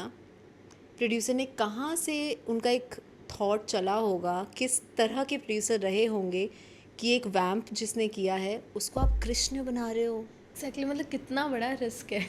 रिस्क है, और इतना बिलीव हुआ होगा उनको कि बिलीव उन पे, सुमेध पे होगा कि ये वाला जाएगा। नहीं तो लोग नहीं सोचते, कोई भी प्रोड्यूसर हो या कोई भी प्रोडक्शन हो, नहीं वो इतना सोच पाएंगे कि आप इनको आउट ऑफ द बॉक्स सोचो। और वो देखो आज के टाइम पे कितना पॉपुलर हुआ है। एंड नाउ प्लानिंग भी चल रही है इसका सीजन 2 हाँ, लाने टू की। भी। तो आप जब आउट ऑफ द बॉक्स सोचते हो ना, तो ऐसी चीज़ निकल कर आती है कि आप सोच नहीं पाओगे कि ये इतना पॉपुलर हो गया। वरना कृष्ण तो और भी बने हैं, कितने पॉपुलर हुए हैं, लेकिन ये इतना, जितना ये पॉपुलर हुआ है सुमित, उतना कोई नहीं नहीं हुआ। हुआ था। अब एज अ कृष्ण ही देखते हैं उनको। वो खुद बोलते हैं कि मेरी आंखें ऐसी, मेरे को पता नहीं कैसे मिल गया। जो उनके खुद ही वर्ड्स हैं, अब उनकी बोली ऐसी हो गई है कि वो उसको थोड़ा पॉजिटिव में कन्वर्ट कर रहे हैं। अब उनकी सीरीज़ आई थी, कैसी थी वो सीरीज़, कहाँ पे इमेजिन करोगे कि वो कृष्ण है। कहाँ वो कृष्णा प्ले कर रहे हैं, और यहाँ पे तो वो नहीं मिलता है। और ये अगर आप मतलब कितने पुराने पुराने जो फिल्मों में ही चले जाइए, आप कहीं पर भी चले जाइए, शाहरुख खान जो हैं, विलन से शुरुआत हुई थी उनकी भी, नेगेटिव प्ले किया था बाजीगर में। कितने उनके, कितना खतरनाक वैम्प का कैरेक्टर किया है उन्होंने।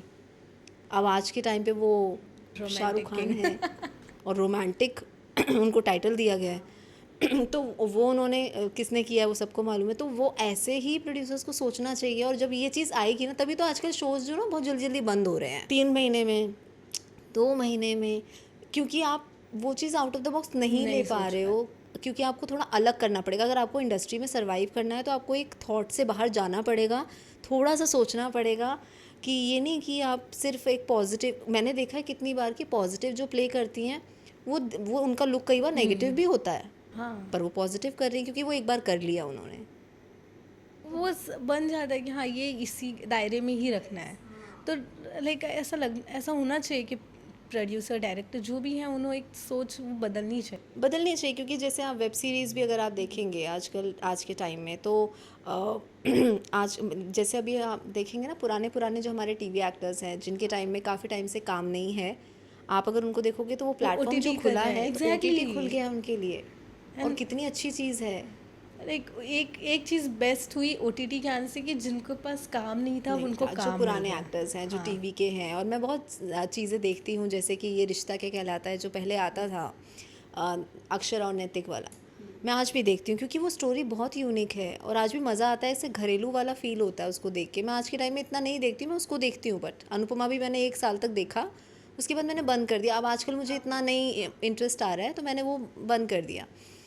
लेकिन वो आज भी, क्योंकि स्टोरी ऐसी है कि मज़ा आता है देखने में। तो क्योंकि अब ये मोहब्बतें आपने देखा था, ऐसी स्टोरी आपको बहुत रेयर मिलेंगी। बहुत रेयर है नाउडेज शोज, जैसा आपने मेंशन किया ना कि बहुत जल्दी बंद हो जाते हैं, यही हाँ, रीज़न है यही रीज़न है, क्योंकि आप वहीं पे उसी टायर में आप घूम रहे हैं ना, तो वो नहीं आ पाता है। तो मेरे हिसाब से वो चेंज करेंगे तो बहुत, हमारी देखो ना कितना पीछे हो गए हमारी इंडस्ट्री ना, बहुत पीछे। अब फिल्में भी आजकल कुछ नहीं चल रही हैं क्योंकि OTTs लाइक देखो अभी थिएटर्स की अगर मैं बात करूँ तो नाउडेज लोगों ने ये प्रेफर करना शुरू किया कि मैं घर पे बैठ के नेटफ्लिक्स या फिर अमेजोन पे OTT प्लेटफॉर्म पे चिल कर लूँ, आजकल लोग थिएटर फोन में कौन ट्रांसफर जाएगा, हो गए हैं। यस यस, थिएटर कौन जाएगा। एंड सेम चीज़ अब सीरियल की मैं बात करूँ तो लोग वेब सीरीज़ देख लेते हैं, टीवी शोज़ कौन ही देखेगा। देवर लाइक कि थोड़ा नया है, यही रोज़ के रोना इनका कौन देखने वाला है, क्योंकि टीवी सीरियल एक सर्टेन टाइम के बाद वही सेम चीज़ ही हाँ, दिखाती क्योंकि है। हमारा नथ में भी था जैसे गोरी काली का, हाँ, ये वाले कंसेप्ट चल जाते हैं, तो वो चला बहुत अच्छा। राजन शाही का एक था विदाई, वो भी फेयर एंड काली गोरी पे था। तो ऐसे कुछ आउट ऑफ द, अब दोबारा अगर ऐसे कुछ चीज़ें लेकर आते हैं तो फिर वो चीज़ें नहीं चल पाती हैं। एक सर्टेन टाइम का ऑडियंस भी बोर हो जाती है, एक शो खत्म करो या फिर दूसरे चैनल पे जाओ, वही चीज़ हाँ, सेम कंसेप्ट लेके आ रहे हैं, करेक्ट। वो चीज़ तो हो आर्टिस्ट जाती को भी है। करने में मज़ा नहीं आता है ना। अब जैसे मुझे अगर कोई अलग आउट ऑफ द बॉक्स मिलेगा तो मुझे मज़ा आएगा करने में कि अच्छा अब ये वाला ट्राई करते हैं, कुछ इसमें मैं अपना तड़का डालूंगी। अब वही अगर आप पॉजिटिव देंगे तो, और नेगेटिव में आपको पता है वैसे ही रखना है, तो फिर थोड़ा खेलने को भी कम मिलता है। तो मुझे ऐसा लगता है थोड़ा सा चेंज होगा तो एक्टर्स के लिए भी अच्छा रहता है, चैनल के लिए भी अच्छा रहता है। क्योंकि जब जैसे मेरा एक शो था कुछ रीत में, तो जैसे सबको पता है मेरा ग्रे ही था कैरेक्टर उसमें, पर ये है कि वो जल्दी बंद हो गया था हमारा शो, ज़्यादा चला नहीं। लेकिन जितना चला और उससे जनता ने जो प्यार दिया है, वो उस चीज़ में आप मतलब बहुत ब्लेस्ड होते हो कि आपको ना इतनी जल्दी एक ऑडियंस का अट्रैक्शन मिल जाता है, ऐसे मीम्स बनने लग जाते हैं और अच्छा लगता है। मतलब जब आप नए नए मुंबई आते हो ना, मेरा सबसे पहला मीम बना था विघ्नहर्ता गणेशा का, आज भी मेरे पास वो पड़ा हुआ है। वो डॉल से बनाते, मतलब बहुत इतनी सुंदर उन्होंने वो बनाया है। और आप होते हो ना कि जैसे आप आए हो स्कूल से, तो आपके लिए ये बहुत बड़ी चीज़ है कि यार फैंस बना रहे हैं, अच्छा हमारे फैंस भी बनते हैं। तो वो एक जोन था और मैंने बहुत इन्जॉय किया ये कि मीम्स क्या होते थे हमें पता ही नहीं था। अच्छा फ़ैन फॉलोइंग क्या होती है, लोग ऐसे ऐसे बनाते हैं, ओह अच्छा, ऐसे ऐसे ना मेरा रहता था कि अच्छा ठीक है, अच्छा दूसरे ने भी बनाया, तो ऐसे ऐसे ना बहुत मज़ा आता था कि आपकी ऐसी फ़ैन फॉलोइंग बढ़ती है, आपके जो छोटे छोटे आपके सीन्स निकाल के वो चीज़ अपलोड करते, कितनी मेहनत करते हैं यार फैंस वगैरह। मेरे ऐसे जब आते हैं, जब मैं नथ कर रही थी, जब मैं ये विघ्नहर्ता कर रही थी और जब मैं ये कुछ रीत कर रही थी, बहुत अच्छे मीम्स बनाए। मैं तो खुद देखती हूँ कि कैसे बनाते हैं यार, इतना टाइम कैसे निकालते हैं बेचारे। मतलब मीम्स लवर हो आप? हाँ, मुझे पसंद आते हैं, मुझे अच्छा लगता है, मतलब वो थोड़ा सा यूनिक होते हैं। एक होते हैं जनरली आपकी फ़ोटो डाल दी, मैं वो बहुत रेयर अपलोड करती हूँ, वो इतनी नहीं करती, लेकिन मुझे जो अलग दिखता है तो मैं ज़रूर उसको रीपोस्ट करती हूँ। और सारे जब मैं कभी नहीं रिप्लाई देती हूँ तो वो लोग करते हैं मैम आपने ये वाली नहीं मेरी पोस्ट करी, आप क्यों नहीं कर रहे हो, और वो बुरा मान जाते हैं, ये भी होता है, फिर गुस्सा हो जाएंगे, गुस्सा फिर हो जाते हैं। फिर उनको फिर जब कभी आगे अच्छा शेयर कर तो बेचारे लेकिन कंटिन्यू लगे रहते हैं, तो मुझे अच्छा लगता है, उनके ही तो प्यार के लिए हम काम करते हैं डेफिनेटली। लाइक आपने टीवी कर लिया है, तो अभी क्या प्लान्स है? लाइक बॉलीवुड में जाना है, ओटीटी, या फिर कुछ प्लान्स हैं? देखिए मुझे ओटीटी के ऑफर्स आते हैं वेब सीरीज़ के, लेकिन जैसे मैंने बताया कि मेरे को थोड़ा सा नीट एंड क्लीन ही काम पसंद आता है, और वहाँ पर थोड़ा अलग टाइप के हो जाते हैं। मतलब मुझे जब बालाजी के भी आते थे तो मैं हामी नहीं भर पाती हूँ, मतलब मुझे मन तो करता है करने का, लेकिन एक मेरी बाउंड्रीज़ मैंने अपनी बना रखी हैं कि मुझे इससे आगे नहीं जाना है। और ऐसा नहीं कि ये किसी की फ़ोर्स है या मेरे घर पे नहीं अलाउ करे, नहीं है, उनकी तरफ से सब अलाउ है, लेकिन मैं ही नहीं करना चाहती हूँ।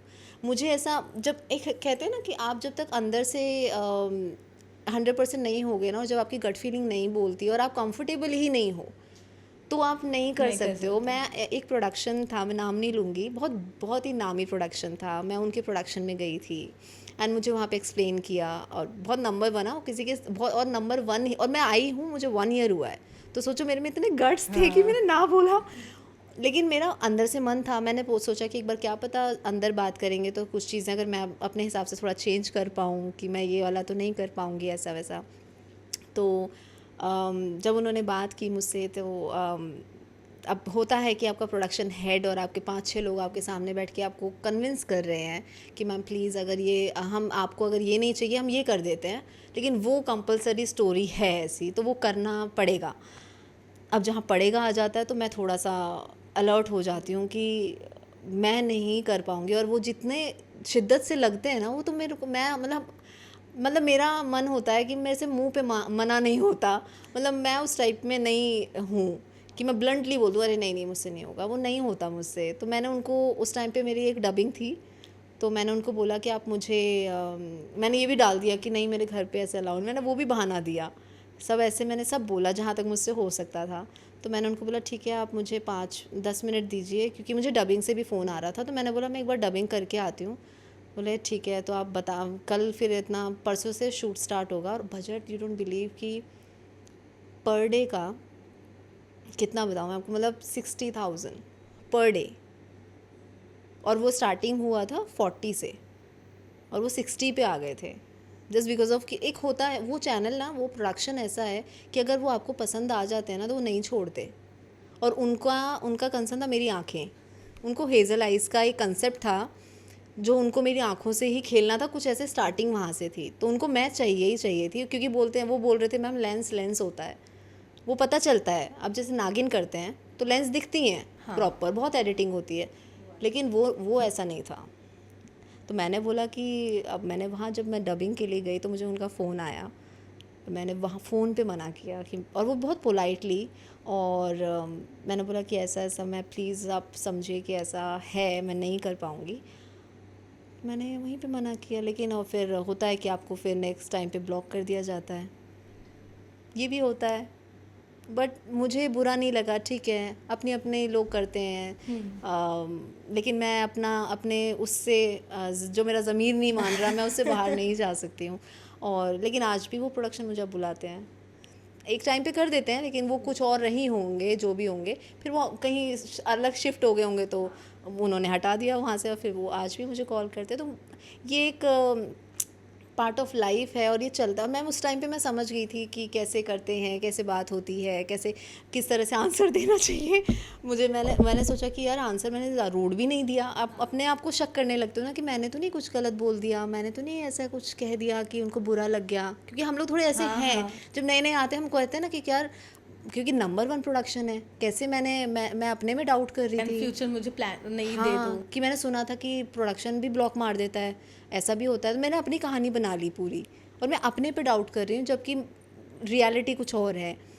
तो हम लोग लेकिन हमें समझना पड़ता है कि ये एक फ़ेज़ होता है, और मैं अब इतना मेंटली और मैं इतनी स्ट्रॉन्ग अंदर से पहले से तो थी, जो जो आर्मी बैकग्राउंड चला आ रहा है, तो वो इंटरनल तो था ही, लेकिन अब जो बनता जा रहा है, जो सीखते सीखते मैं आज भी सीखती हूँ लोगों से कि किस तरह से लोग आंसर देते हैं, कब आंसर देना है और कब नहीं देना है।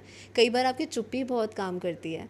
और मेरा थोड़ा सा नेचर ऐसा है कि मैं लड़ना पसंद नहीं करती। मैं कभी, आप मेरी ऊंची आवाज़ में लड़ना या गाली तो मैंने ज़िंदगी में दी नहीं है कभी।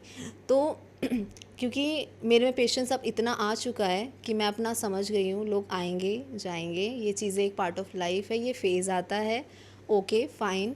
अपने मन से अपने आप को खुद बात करनी पड़ती है और खुद समझाना, क्योंकि आपको कोई नहीं बैठा समझाने के लिए। सब आपको टॉन्टिंग, सुनाना, हरास करना, मेंटली प्रेशर बनाना। आजकल लोग मेंटली कितने डिस्टर्ब हो जाते हैं जस्ट बिकॉज ऑफ दिस। और ऊपर से फिर जब आपका आपका बाहर वाले भी बोल रहे हैं, आपके परिवार वाले भी बोल रहे हैं, आपके रिश्तेदार भी बोल रहे हैं, कई लोग मैंने सुने अपने जानने वालों में, तो वहाँ वो फेज़ आ जाता है कि लोग नहीं समझते हैं कि ये, क्योंकि एक होता है ना कि मतलब पेरेंट्स को स्पेशली मैं कहना चाहूँगी कि जैसे आपने भी पूछा था कि पेरेंट्स का वो एक रिश्तेदार वगैरह क्यों इतना इंटरफेरेंस रखते हैं। तो मुझे लगता है चाहे कोई भी इंटरफेरेंस रखे, लेकिन आप जैसे अगर किसी बच्चे को भी लड़ना है या किसी को भी अगर अपनी बात रखनी है तो वो जनता के सामने रख सकता है, लेकिन अपने परिवार से लड़ना वो सबसे ज़्यादा डिफ़िकल्ट है, क्योंकि इमोशंस कनेक्ट हैं, वो हमारा परिवार है, हमारे माँ बाप हैं। तो हम उनसे बोल सकते हैं, समझा सकते हैं, पर हम उनसे हर दिन नहीं लड़ सकते। तो एक टाइम पे मैं दुनिया से लड़ जाती हूँ। अपने से नहीं लड़ सकते। नहीं लड़ सकते हैं। अब तो मैं तो दुनिया से लड़ना मीन्स मैं ना मतलब ऐसा नहीं कि मैं लड़ जा रही हूँ, मतलब थ्रू आउट कुछ भी बोल रही हूँ, वैसा नहीं होता। मैं हट जाती हूँ अगर कोई चीज़ मुझे इफ़ेक्ट की है या मुझे निकल जाऊँ वहाँ से, वही हटना, दैट मीन्स वही कि मैं चुप रह के साइड लाइन हो जाती हूँ। मैं वहाँ पे टाइम वेस्ट नहीं करती हूँ। बट सबसे इम्पॉर्टेंट है अपने, जो आजकल बात भी चलती रहती है हर जगह, कि पेरेंट्स को समझाना, वो हमारे लिए मायने रखते हैं। अगर वो समझ जाए तो बात ही ख़त्म हो जाती है। सीरियसली बता रही हूँ। फिर चाहे आपके आगे ना कितने भी दुश्मन खड़े हो जाएं, अगर माँ बाप परिवार साथ है ना, फिर आपको किसी की ज़रूरत नहीं है। लेकिन अगर वही साथ नहीं है तो फिर आप ना पूरी दुनिया घूमते हो, ढूंढते रहते हो, लेकिन आपको फिर आपका जो आपको चाहिए वो नहीं मिलता है। वो सबसे माइनस वो आपने अभी बोला ना कि हम खुद से हार जाते हैं, लाइक अपनों से हार जाते हैं, वो फैक्ट है। क्योंकि आपको दूसरों का फ़र्क नहीं पड़ता। मतलब मैं थोड़ी ऐसी हूँ कि मुझे दूसरों का नहीं फ़र्क पड़ेगा। मैं इतनी अब स्ट्रॉन्ग बन गई हूँ, मैं इतनी पहले नहीं थी, अब बनी हूँ। अभी 3 साल का पहले का इंसिडेंस बताया, कोई सुनाते तो मैं रो देती थी, लेकिन अब मैं ऐसी स्ट्रॉन्ग थोड़ी थोड़ी बनती जा रही हूँ, सीख रही हूँ कि क्या है। लेकिन अब आपको मुझे ऐसा लगता है कि आजकल के बच्चे क्या है, बहुत कुछ नहीं बताते हैं घर पे। कितने केसेस सुनने में आजकल, तो ऐसे मुंबई में तो आम बात हो गई है कि वेरी नॉर्मल, नहीं मुंबई में नहीं बल्कि हर वैसे भी, जगह पे हाँ कि ये चीज़ें बहुत नॉर्मल हो चुकी हैं। और अगर पेरेंट्स ये चीज़ समझेंगे तो वो अलग कहानी भी होगी। फिर जो आप बाहर ढूंढते हो ना सहारा, वो आपको सहारा ढूंढना नहीं पड़ेगा। फिर माँ बाप कहते हैं बच्चे क्यों सहारा ढूंढते हैं या कहाँ चले गए, ये ऐसे हो जाता है क्योंकि आपको फिर देना पड़ता है साथ। लेकिन टचवुड मैं ब्लेस्ड हूँ कि चलो मैं समझाती हूँ तो मैं वो माँ बाप समझते हैं, मम्मी पापा, क्योंकि जिस बैकग्राउंड से वो हैं तो उनको थोड़ा समझाना डिफ़िकल्ट होता है। और हर माँ बाप की कहानी वही है, क्योंकि उन्होंने ये सब नहीं देखा है, उनके लिए सब नई चीज़ है। अब इमेजिन करो मेरे फादर सेकेंड डे ही पूछ रहे हैं कि तुम्हें काम मिल गया क्या, तो आप समझो कि वो उस जोन में नहीं है। अब कल को मैं किसी आर्मी या ऑफिसर या मैं कोई नेवी का ही, मुझे क्या, मेरे को ABCD नहीं आता वहाँ का, तो वो मुझे जब समझाएंगे मैं तभी समझूंगी। तो ऐसे ही आपको अपने पेरेंट्स को समझाना बताना पड़ता है। एंड एज अ गर्ल पापा लोग होते हैं ऐसे कि मेरी बेटी है, मुझे उसको ध्यान देना है। वो अभी मेरे यहाँ पे ऐसा रूल है कि इतना बज गया, ये अब तक आई क्यों नहीं है। एक कॉल आ जाता है तो वो रिमाइंडर से हमको भी डर लगता है कि भाई कहाँ है पापा, हाँ आ रहे, हाँ पापा आ रहे हैं। तो ये चीज़ें क्या आपके पापा भी ऐसे स्ट्रिक्ट थे इस मामले में? हाँ, शुरू में थे। शुरू में हर चीज़, पापा जिस आर्मी से हैं तो आर्मी का तो एक अलग जोन है।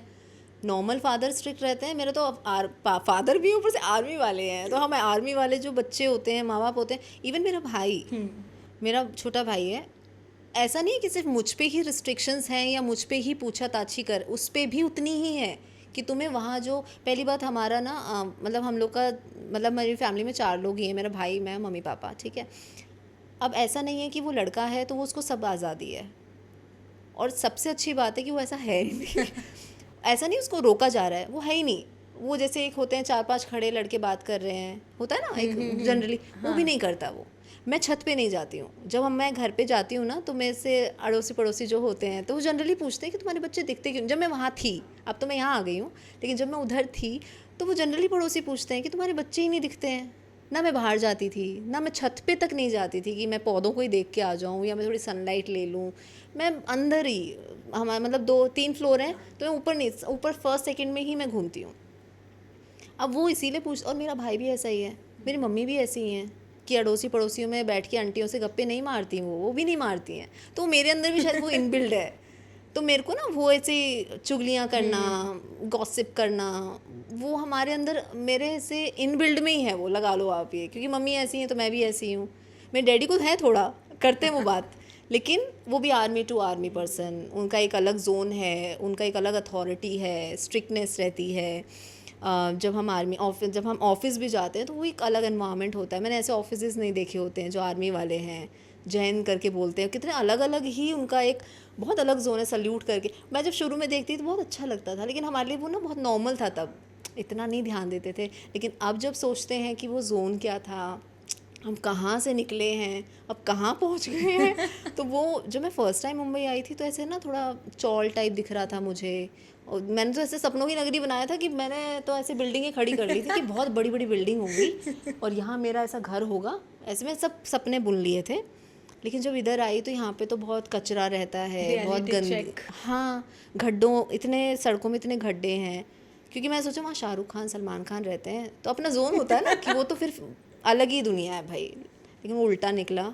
और अब चंडीगढ़ तो आप जानते हैं सबसे ब्यूटीफुल सिटी है, वहाँ तो कचरे ऐसे मिलते ही नहीं है, इतनी प्लेन रोड है, इतना हरियाली है, इतनी ग्रीनरी है वहाँ, ब्यूटीफुल सिटी आता है। आप अगर एंटर करोगे वहाँ पे लिखा आता है Chandigarh is beautiful city entered and thank you भी लिखा आता है जब आप जाते हो।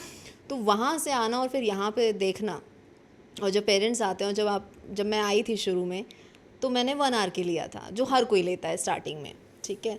अब वहाँ पे बोलते हैं ना माचिस की डिब्बी जैसे घर होते हैं, स्पेशली यहाँ पे, क्योंकि हम लोग क्या है बंगलों में रहते हैं अपने होम टाउन्स में। सब जितने भी आए हैं ना मुंबई में, अपने घर जब जाते हैं तो महल होता है, और सच में होता है, फ्लोर्स होते हैं भाई, 3-3 फ्लोर होते हैं, अपनी छत भी होती है। यार छत तो छोड़ो, मेरे को तो दूसरा ही नहीं कमरा होता है। तब मेरे को ऐसा लगता था, और मेरे मेरे पेरेंट्स कहते थे कि बेटा तू कैसे रहेगी यहाँ पे। तो तभी ऐसा लगा चली जाती हूँ। नहीं लगा, नहीं, नहीं लगा, यही ब्लेस्ड है शायद कि नहीं लगा। और लगा होता तो शायद मैं चली गई होती अब तक। मुझसे ये सब बर्दाश्त मेरे से सच में नहीं होता, मुझसे गंदगी नहीं देखी जाती। आप कभी मेरा घर देखेंगे, आप बोलेंगे, जो आपके साथ है वो आती हैं घर पे इंटरव्यूज़ लेने के लिए, तो वो मुझे सफाई, और मैं अब जैसे मैं अपने घर पे रहती हूँ, तब 1 आवर के था, अब 2 BHK में ले लिया, तो अब अपनी लाइफ थोड़ी अलग हो गई है। लेकिन आप तब की लाइफ नहीं भूलते हो, और भूलना भी नहीं चाहिए। तभी आप नीचे वो ना नींव ज़मीन रखी में, है आपने उसको। हाँ, नींव रखी है, और तभी मुझे लगता है भूलना मतलब एक बेस रहता है। आप वहाँ से टच रहोगे तो आपको कभी सर पे कोई चीज़ नहीं चढ़ती और ना चढ़नी चाहिए, क्योंकि जब चढ़ जाती है तो होता है ना आपका फिर एक डाउनफॉल शुरू हो जाएगा। तो वो मतलब अच्छे से ही सारी चीज़ें रही हैं। तो वो हमेशा मुझे कहते थे कि क्यों रह रही है, क्यों कर रही है, कैसे रहेगी, क्योंकि मैं अकेले भी नहीं रही कभी।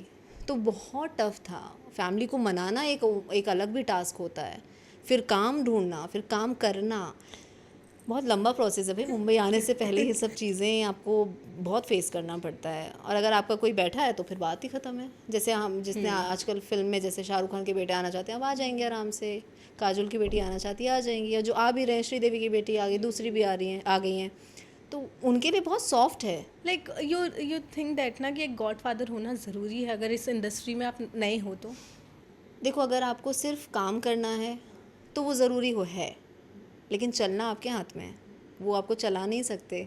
आपको काम मिल जाएगा, आपको करोड़ों की मूवी मिल जाएगी, आप टॉप के बन जाओगे, आप काम तो करते रहोगे। कितने सारे जितने भी न्यू कमर्स आए हैं फिल्म इंडस्ट्री में, सब काम कर रहे हैं, लेकिन क्या वो शाहरुख खान, सलमान खान बन पा रहे हैं? आप उनको प्यार उतना मिल ही नहीं पा रहा है। बहुत सारे एक्टर्स हैं जितने फिल्म में, जो भी न्यू कमर्स, में नाम नहीं लूँगी, जितने भी हैं, उनका एक काम तो सबको मिल रहा है, और वो अभी चाहेंगे उनका शाहरुख खान का भी बेटा इब्राहिम काम करने लग जाए। लेकिन आपको मतलब वो बताना, वो चीज़ें हो भी रही हैं कि हम काम दिलवा सकते हैं, और ऐसी टीवी में है कोई उनका गॉडफादर अगर होगा भी तो वो काम दिला देगा, काम कर लो, आप जो करना है आप कर लो, आपको यहाँ जाना है चलो ठीक है यहाँ करा देता हूँ, यहाँ जाना है यहाँ करा दे, लेकिन चलना आपके हाथ में है। पब्लिक आपको उससे पसंद नहीं करेगी, पब्लिक आपको एज अ आप कैसे हो, आप क्या प्रेजेंट कर रहे हो, आप क्या एक्ट कर रहे हो, वो मैटर करता है, वो इम्पॉर्टेंट है। तो मुझे ऐसा नहीं लगता कि गॉड फादर होना बहुत बहुत बड़ी बात है। काम मिल जाए तो वो अच्छी बात है, लेकिन चलना आपके हाथ में है। तो वो गॉड फादर इतना मुझे बहुत बड़ी चीज़ नहीं है। शुरू शुरू में लगता था कि हाँ गॉड फादर होना चाहिए, कि एक लाइन आपको मिल जाती है कैसे करना है। वेल मैं वापस आपके शो नत पे आती हूँ। बिग बॉस में दोनों ही जो है चाहत और अविनाश साथ में थे, उनके साथ एक्सपीरियंस कैसा था और क्या घर में जैसे वो दिखे, क्या वो सेट पे भी वैसे थे या फिर उससे बहुत अपोजिट? एंड एक और बात थी कि जब दोनों बिग बॉस के घर में एंटर किए तो क्या ऐसा कुछ सेट पे हुआ था या फिर उनकी कुछ पर्सनल इश्यूज थे कि दोनों एक दूसरे को देखना भी पसंद नहीं कर रहे थे? क्योंकि स्टार्टिंग में वो चीज़ देखी गई थी बिग बॉस हाउस में। देखिए, रही अविनाश की बात, चाहत को तो मैं बहुत सालों से जानती हूँ। हम लोग 5.5-6 साल से हम एक दूसरे को जानते हैं, जब से मैं मुंबई आई हूँ, क्योंकि वो मेरे से थोड़े पहले आई हुई थी, तो हम तब से एक दूसरे को जानते हैं। ठीक है, वो इन आउट हम सब जानते हैं एक दूसरे को।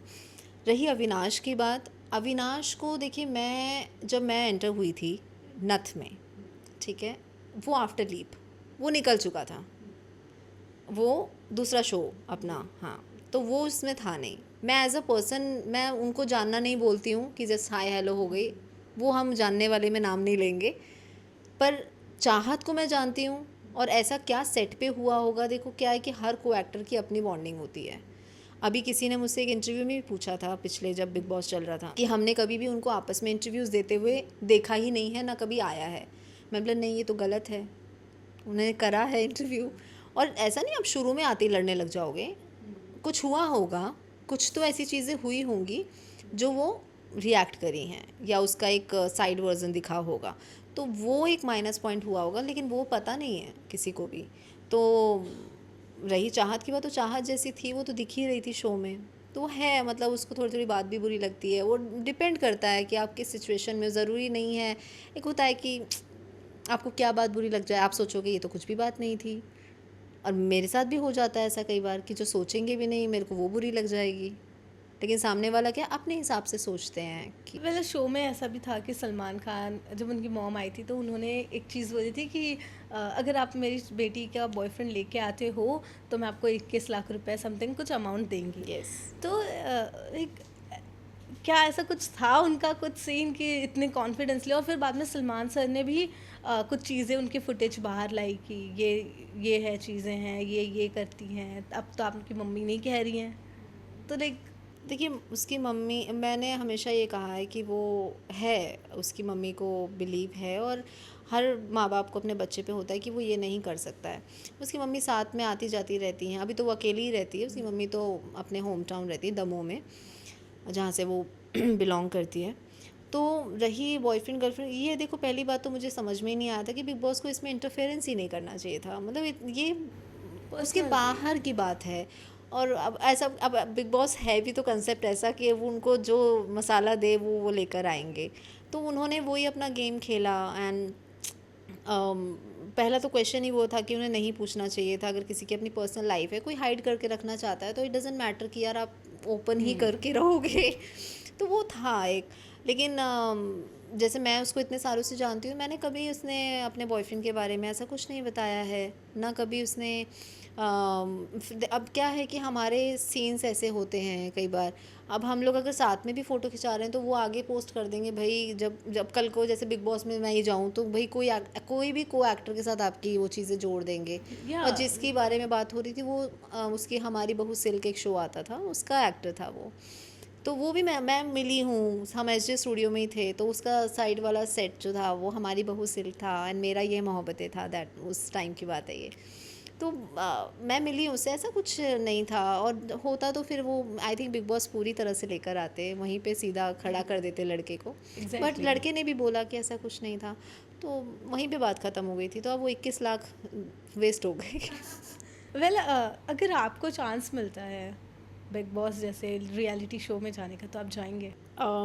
एक बार मुझे आया भी था मैसेज, कॉल आया था, एक बार आया था, लेकिन मैं इसीलिए कहूँगी कि मुझे मतलब आई am not that kind of person कि मैं बिग बॉस जैसे प्लेटफॉर्म में मतलब आ पाऊँ, क्योंकि मुझसे नहीं होगा। मतलब एक सिंपल लाइन में, क्योंकि वहाँ 24 घंटे लड़ना, और लड़ने से मैं थोड़ा दूर ही रहती हूँ। मुझे मैं ना लड़ाई देख भी नहीं पाती, मुझे बहुत अजीब सा हो जाता है। मारा पीटी तो बहुत दूर की बात है, मैं जनरली शाउटिंग करना अगर कोई मेरे साथ भी करता है तो मैं थोड़ा सा ब्लैंक हो जाती हूँ, मुझे नहीं समझ में आता है। मतलब मेरा मतलब हूँ होता मैं है अब कि तो मेरे लिए मैं जनरली नहीं देख पाती हूँ, और मैं जब कोई मुझसे सेट पे भी अगर कोई कुछ बोल देता है तो मैं हट जाती हूँ। बस मेरा ये रहता है, मैं लड़ नहीं पाती, लड़ना भी नहीं चाहती भाई, कि क्यों मैं टाइम वेस्ट करूँ और मैं सीखूँ। मतलब मुझे अब लड़ना भी ऐसा है कि सीखना पड़ेगा, अब वो सीखना भी नहीं है, कुछ नहीं सीखना है, बस ये है कि इसीलिए शायद बिग बॉस मेरे लिए तो नहीं है। और अगर मुझे कभी आगे भी अगर आएगा तो मैं तो, मेरी अभी तक तो देखो चॉइस है, भगवान ने अगर लिखा हो पता चले पहुंच ही जाऊँ। होता है ना कि आप मना करते हो और वहाँ पहुंच जाते हो, मैनिफेस्ट उल्टा हो गया। उल्टा हो जाएगा। जैसे करण के साथ हुआ, करण के इंटरव्यूज़ देखे होंगे आपने कि मैं नहीं जाना चाहता हूँ, मेरा वो जोन ही नहीं है। लो नेक्स्ट। नहीं तो मतलब वैसे मैं नहीं जाना चाहती, अब किस्मत पे पता नहीं, लेकिन मेरी तरफ से तो मैं ये है कि मेरे को नहीं पसंद ही नहीं है बिग बॉस। मेरे को देखना ही सिर्फ पसंद है। कई बार मैं लड़ाइयाँ भी आगे कर देती हूँ, वो भी इस बार चाहत की वजह से मैंने देखा था शो, उसने बोला था देखना तुम, तो मैंने बोला ओके देख लूँगी। वेल फिर से हम एक कंट्रोवर्सी पे आते हैं। लाइक रिसेंटली उदित नारायण जी का एक कंट्रोवर्सी चल रहा है, आई गेस हाँ, आपने यस देखा यस होगा। Yes. Like what your call, इस पे क्या आप रिएक्शन दोगे? देखिए मैं ना दोनों तरफ की बात करूँगी, मैं ये नहीं कि भाई उदित जी ने ही सिर्फ गलत किया है, उस लेडी ने भी, जो हमने देखा, तो उस लेडी ने भी उनको किस किया था, वो इस टॉपिक पे आप या बात करें ना, तो उन्होंने भी किस किया था, लेकिन उन पे तो कोई क्वेश्चन नहीं उठाए गए। तो जब एक दिया है तो दूसरा तो मिलेगा, थोड़ा अलग तरीके से मिल गया। अजीब लग रहा है थोड़ा बोलना, पर तो मेरे हिसाब से दोनों का ही है, एक का नहीं है। जो सब बोल रहे हैं कि वो तो बड़े छुपे रुस्तम निकले, उन्होंने ऐसा किया, तो मुझे लगता है कि अगर आप किसी को फ़ैन मानते हो तो आप इतना भी इन्वॉल्व नहीं होगे कि आप जाके किस कर दोगे किसी को। मतलब दिस इज़ वेरी, बहुत बड़ी चीज़ हो गई है। मैं सलमान खान को इतना मानती हूँ, मेरे को बहुत पसंद है सलमान खान। अगर मैं कभी, हाँ ये, अगर मैं बिग बॉस में गई भी तो मैं जस्ट फ़न के लिए जाऊँगी और मैं मिल कर आ जाऊँगी, just because of Salman Khan, I love him, तो मुझे वो पसंद है। तो मतलब अब जैसे उदित जी के साथ हुआ, कोई भी, आप किसी फ़ैन को इतना राइट ही नहीं है कि आप, अब हम लोग भी जाते हैं, हम लोग के साथ पिक्चर्स क्लिक करवाते हैं, कोई अगर ऐसी हरकत कर देगा तो मेरे साथ तो मेरा पता नहीं हाथ ही ना उठ जाए, क्योंकि इतनी गंदी हरकत थी वो। या ऑफ कोर्स। तो वो गलत था, उसमें मुझे ये नहीं कहूँगी कि सिर्फ उदित नारायण ही गलत हैं, दोनों की तरफ से हुआ है। अब एक तरफ ने उन्होंने किया है तो सेकंड स्टेप तो मिल ही गया। एंड इसके पहले भी उनके बहुत सारे क्लिप्स थे जहाँ पे ये चीज़ें हुई है, बट तब वो ऑब्जेक्शन नहीं हुआ। बट सडनली ये इंस्टाग्राम पे ये जिस तरीके से बूस्ट हुआ कि सब जगह बातें होने लग गई। इसके पहले भी बहुत सारे उनके क्लिप सेम ऐसे, हाँ सेम ऐसे बहुत से क्लिप्स हैं उनके पहले के भी। इवन वो श्रेया घोषाल जी को भी किस करते अच्छा हैं, वो एक नॉर्मल चीक पे करना ना, वो एक तो प्यार में भी और लोग आजकल इसके करते बाद हैं। जब ये कंसेप्ट हो गया, इसके बाद फिर से ही बहुत वीडियोस उनके बाहर आए कि ये चीज़ें हुई हैं। बट द पॉइंट इज़ कि उस टाइम पे क्यों नहीं लोगों ने कहा, ये ऐसा ट्रोलिंग में लोग कह रहे हैं। वही है। अब देखो, अब जैसे श्रेया घोषाल हो गई, अलका याग्निक हो गई, अब उनके साथ क्या बॉन्ड है हमें नहीं मालूम। अब वो उनके साथ इतने गाने गाए हैं, एक बॉन्ड आ जाता है। लेकिन हाँ, अब देखो क्या होता है, फिल्म एक्टर्स जो होते हैं वो गाल पे किस करना इज़ नॉर्मल, इसमें कोई बहुत बड़ी बात नहीं है। आजकल सीरियल में भी लोग करते हैं, जनरली मिलते हैं। हम थोड़ा सा वो, मैं थोड़ी सी वो हो जाती हूँ, मेरे लिए थोड़ा सा ऑकवर्ड होता है। लड़की करती है इट्स फाइन, लेकिन अगर कोई लड़की लड़के को कर रही है वो थोड़ा ऑकवर्ड है। तो वो मेरे लिए तो अभी भी है, मैं ऐसा नहीं बोलूँगी कि मैं इस इंडस्ट्री में आ गई हूँ तो या it's normal. Like you sound like a old school, like you are. Yes, तो वो जोन अभी भी है ना, हम उसी जोन में। हम लोग का ऐसा नहीं है कि अब मैं अभी सीरियल में हूँ, अब कल को मैं अगर मूवीज़ में चली गई तो मेरे लिए ये सब आम बात हो जाएगी। नो बाबा, ये है। अब उनके साथ स्पेशल डिपेंड करता है कि उनके साथ क्या बॉन्डिंग है। इतने सारे एक्टर्स हैं, गाल पे किस करना मतलब it's not a big deal. Nowadays it's very normal. गाल पे इट्स वेरी नॉर्मल, गाल पे हाँ। नॉर्मल। और वही चीज़ जो उदित नारायण की बाहर आ रही है कि उन्होंने अलका याग्निक को गाल पे किस किया था, वो भी जनरली एक होता है प्यार में करना। हाँ। तो भैया जब उनके परिवार को नहीं दिक्कत है तो सबको क्यों हो रही है? वेल क्योंकि मुझे उदित नारायण पसंद भी है, उनके गाने कितने सुपर हिट आप रहे भी हैं। गुनगुनाती हैं। अच्छा। तो चलिए एक एक एक थोड़ा इसको लाइट करते हैं, एक गाना तो आप गाइए। देखिए मैं वैसे प्रोफेशनल नहीं गाती हूँ ऐसा, बस मुझे मतलब थोड़ा बहुत ऐसी गुनगुनाना पसंद है। तो चल ठीक है, मैं एक लाइन 2 लाइन गा देती हूँ जो मेरे को सॉन्ग जो पसंद है, सबको पसंद होगा आई थिंक ये सॉन्ग। ये मोह मोह के धागे तेरी उंगलियों से जा उलझे, कोई टोह टोह ना लागे, किस तरह गिरहा ये सुलझे, है रोम रोम एक तारा, है रोम रोम एक तारा, जो बादलों में से गुजरे, ये मोह मोह के धागे तेरी उंगलियों से जा उलझे, कोई टोह टोह ना लागे, किस तरह गिरहा ये सुलझे। क्या क्या आपने झूठ कहा, आप प्रोफेशनल सिंगर, इतना अच्छा गाया आपने, लाइक वो जोन में चले गए हम कि बहुत प्यारा गाया आपने। एंड लाइक लास्ट आपने डांस भी आप करते हैं, क्लासिकल डांस आपने सीखा भी है, तो ये इतना सारा टैलेंट लेकर अभी क्या अच्छा, नेक्स्ट? मुझे लगा ये ना बोलें कि क्लासिकल भी करके ये मेरे लिए थोड़ा शौक, मैं ऐसे हो गई थी। नहीं नहीं वो बाद में। हाँ ओके, हाँ वो बाद में हाँ। हम चुपके से सीख जी, लेंगे। अब मुझे सिखाना, Yes, because I love dance. Actually मैंने अभी क्लासिकल मैंने जस्ट अभी स्टार्ट ही किया है, बिकॉज मुझे डांसिंग का बहुत शौक है, बचपन से रहा है। मतलब मैं स्कूल टाइम में भी अब मैं एक बताऊंगी कि मैं ना चुपके से डांस सीखती थी। मेरे फैमिली में ऐसा है कि पढ़ाई तो पढ़ाई, अब मैं क्या करती थी, उसको बंक करके मैं डांस सीखती थी। अंकल जी डांस देखेंगे, अब उनको पता चल अब जाएगा। पता चल जाएगा, आई थिंक अब पता चल जाएगा। तो नहीं पकड़ी गई हूँ मैं, हाँ तो अब उन्हें पता ही है। तो मैं ऐसी 8th क्लास में थी, तो जस्ट मेरी फैमिली आई थी मुझे देखने के लिए कि कैसे चल रहा है। और मैं जब गई और मैं नीचे स्टेज पे डांस कर रही हूँ, और मैं जो टीचर हैं वो खड़ी हैं और मैं डांस सिखा रही हूँ। वॉट, यही था मेरे एक्सप्रेशन, मेरी मम्मी के एक्सप्रेशन स्पेशली।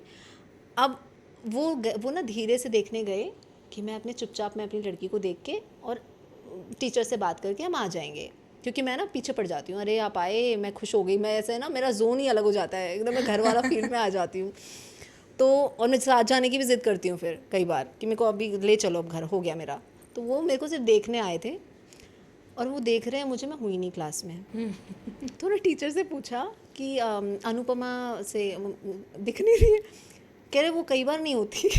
What? अब वो अलग कह रहे मार क्यों पड़ी रही। भाई साहब, मतलब जब उन्होंने बोला कि वो आपको मिलेगी एक ही जगह, वो नीचे देखो स्टेज पे होगी।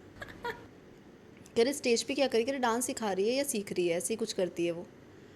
और मुझे पहली बार डांट पड़ी। फिर वहाँ पर मेरी फैमिली आई नीचे और वो शौक में कि अंदर पढ़ाई चल रही है, दरवाज़ा बंद, आज भी वो लाइंस बोलते थे ये कि दरवाज़ा बंद करके इतना सीरियस कॉन्वर्सेशन हो रहा है, पढ़ाई चल रही है और तुम क्या कर रही हो, तुम यहाँ डांस सिखा रही हो, सीख भी नहीं रही, सिखा रही हो, तुम इतनी बड़ी हो गई हो। मतलब उनके ऐसे एक्सप्रेशन थे।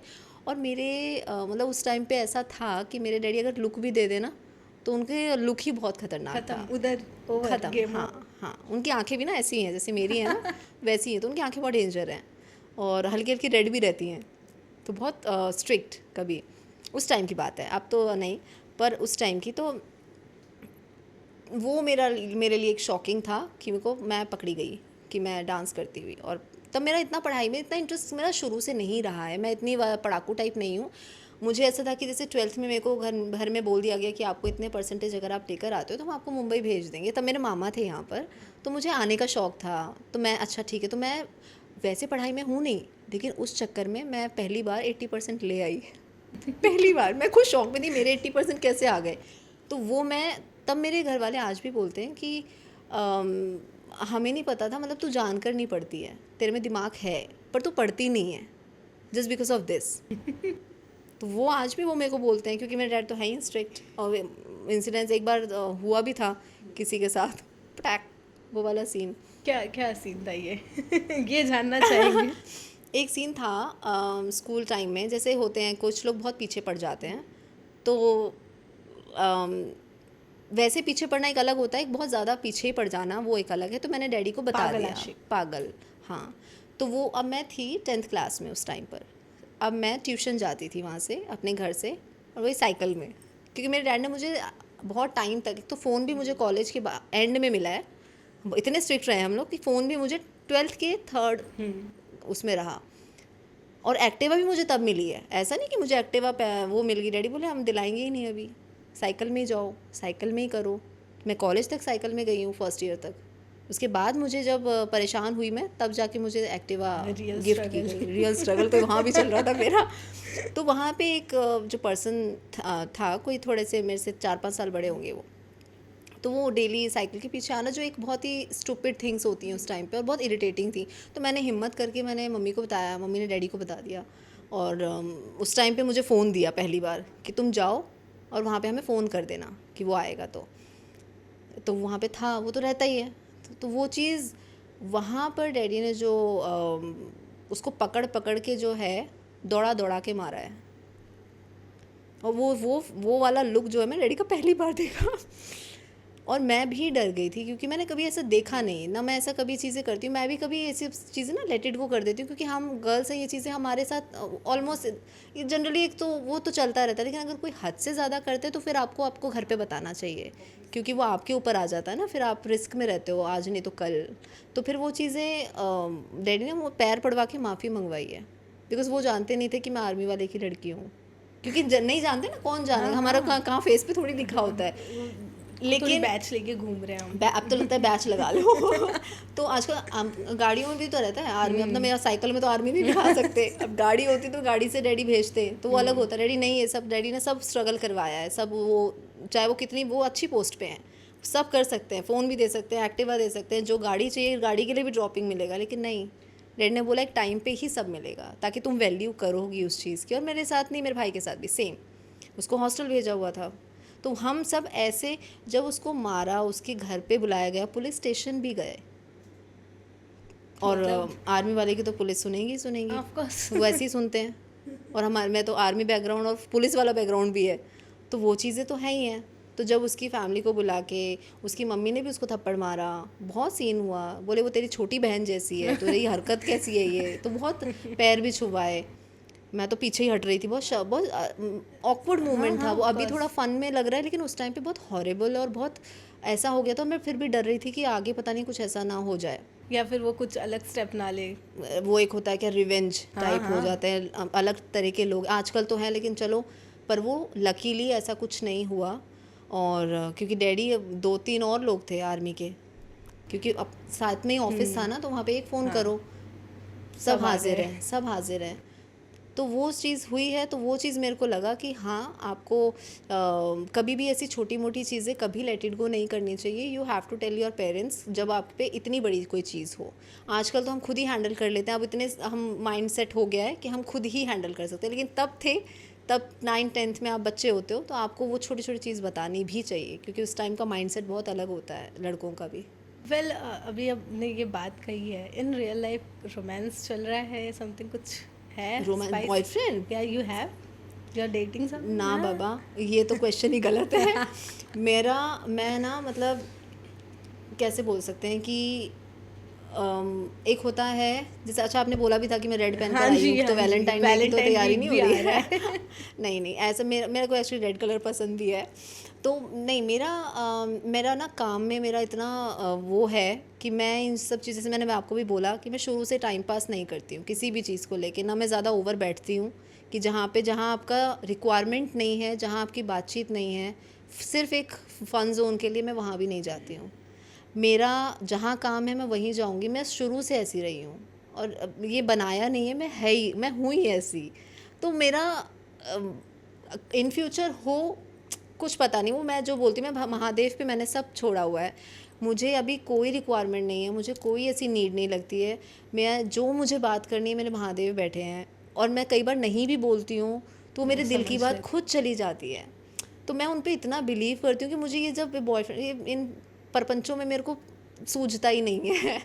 नहीं, मेरे दिमाग में बट भी नहीं आता। इन फ्यूचर लाइक इफ आप देख रहे हो किसी को तो किस टाइप के चाहिए आपको एक पर्सन, कैसा पर्सन ढूंढ रहे हो आप?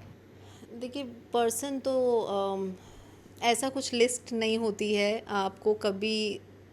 ऐसी एक इंट्यूशन भी होती है कि आजकल जिस टाइप के लड़के चल रहे हैं, जिस टाइप के हैं, काफ़ी अच्छे भी हैं और काफ़ी बुरे भी हैं, और कई बार अच्छे के साथ फिर बुरे बन जाते हैं। तो आप किसी को ऐसे एक चीज़ में डिफ़ाइन नहीं कर सकते। बस ये है कि भाई केयरिंग होना बहुत ज़रूरी है, आपकी रिस्पेक्ट बहुत ज़रूरी है।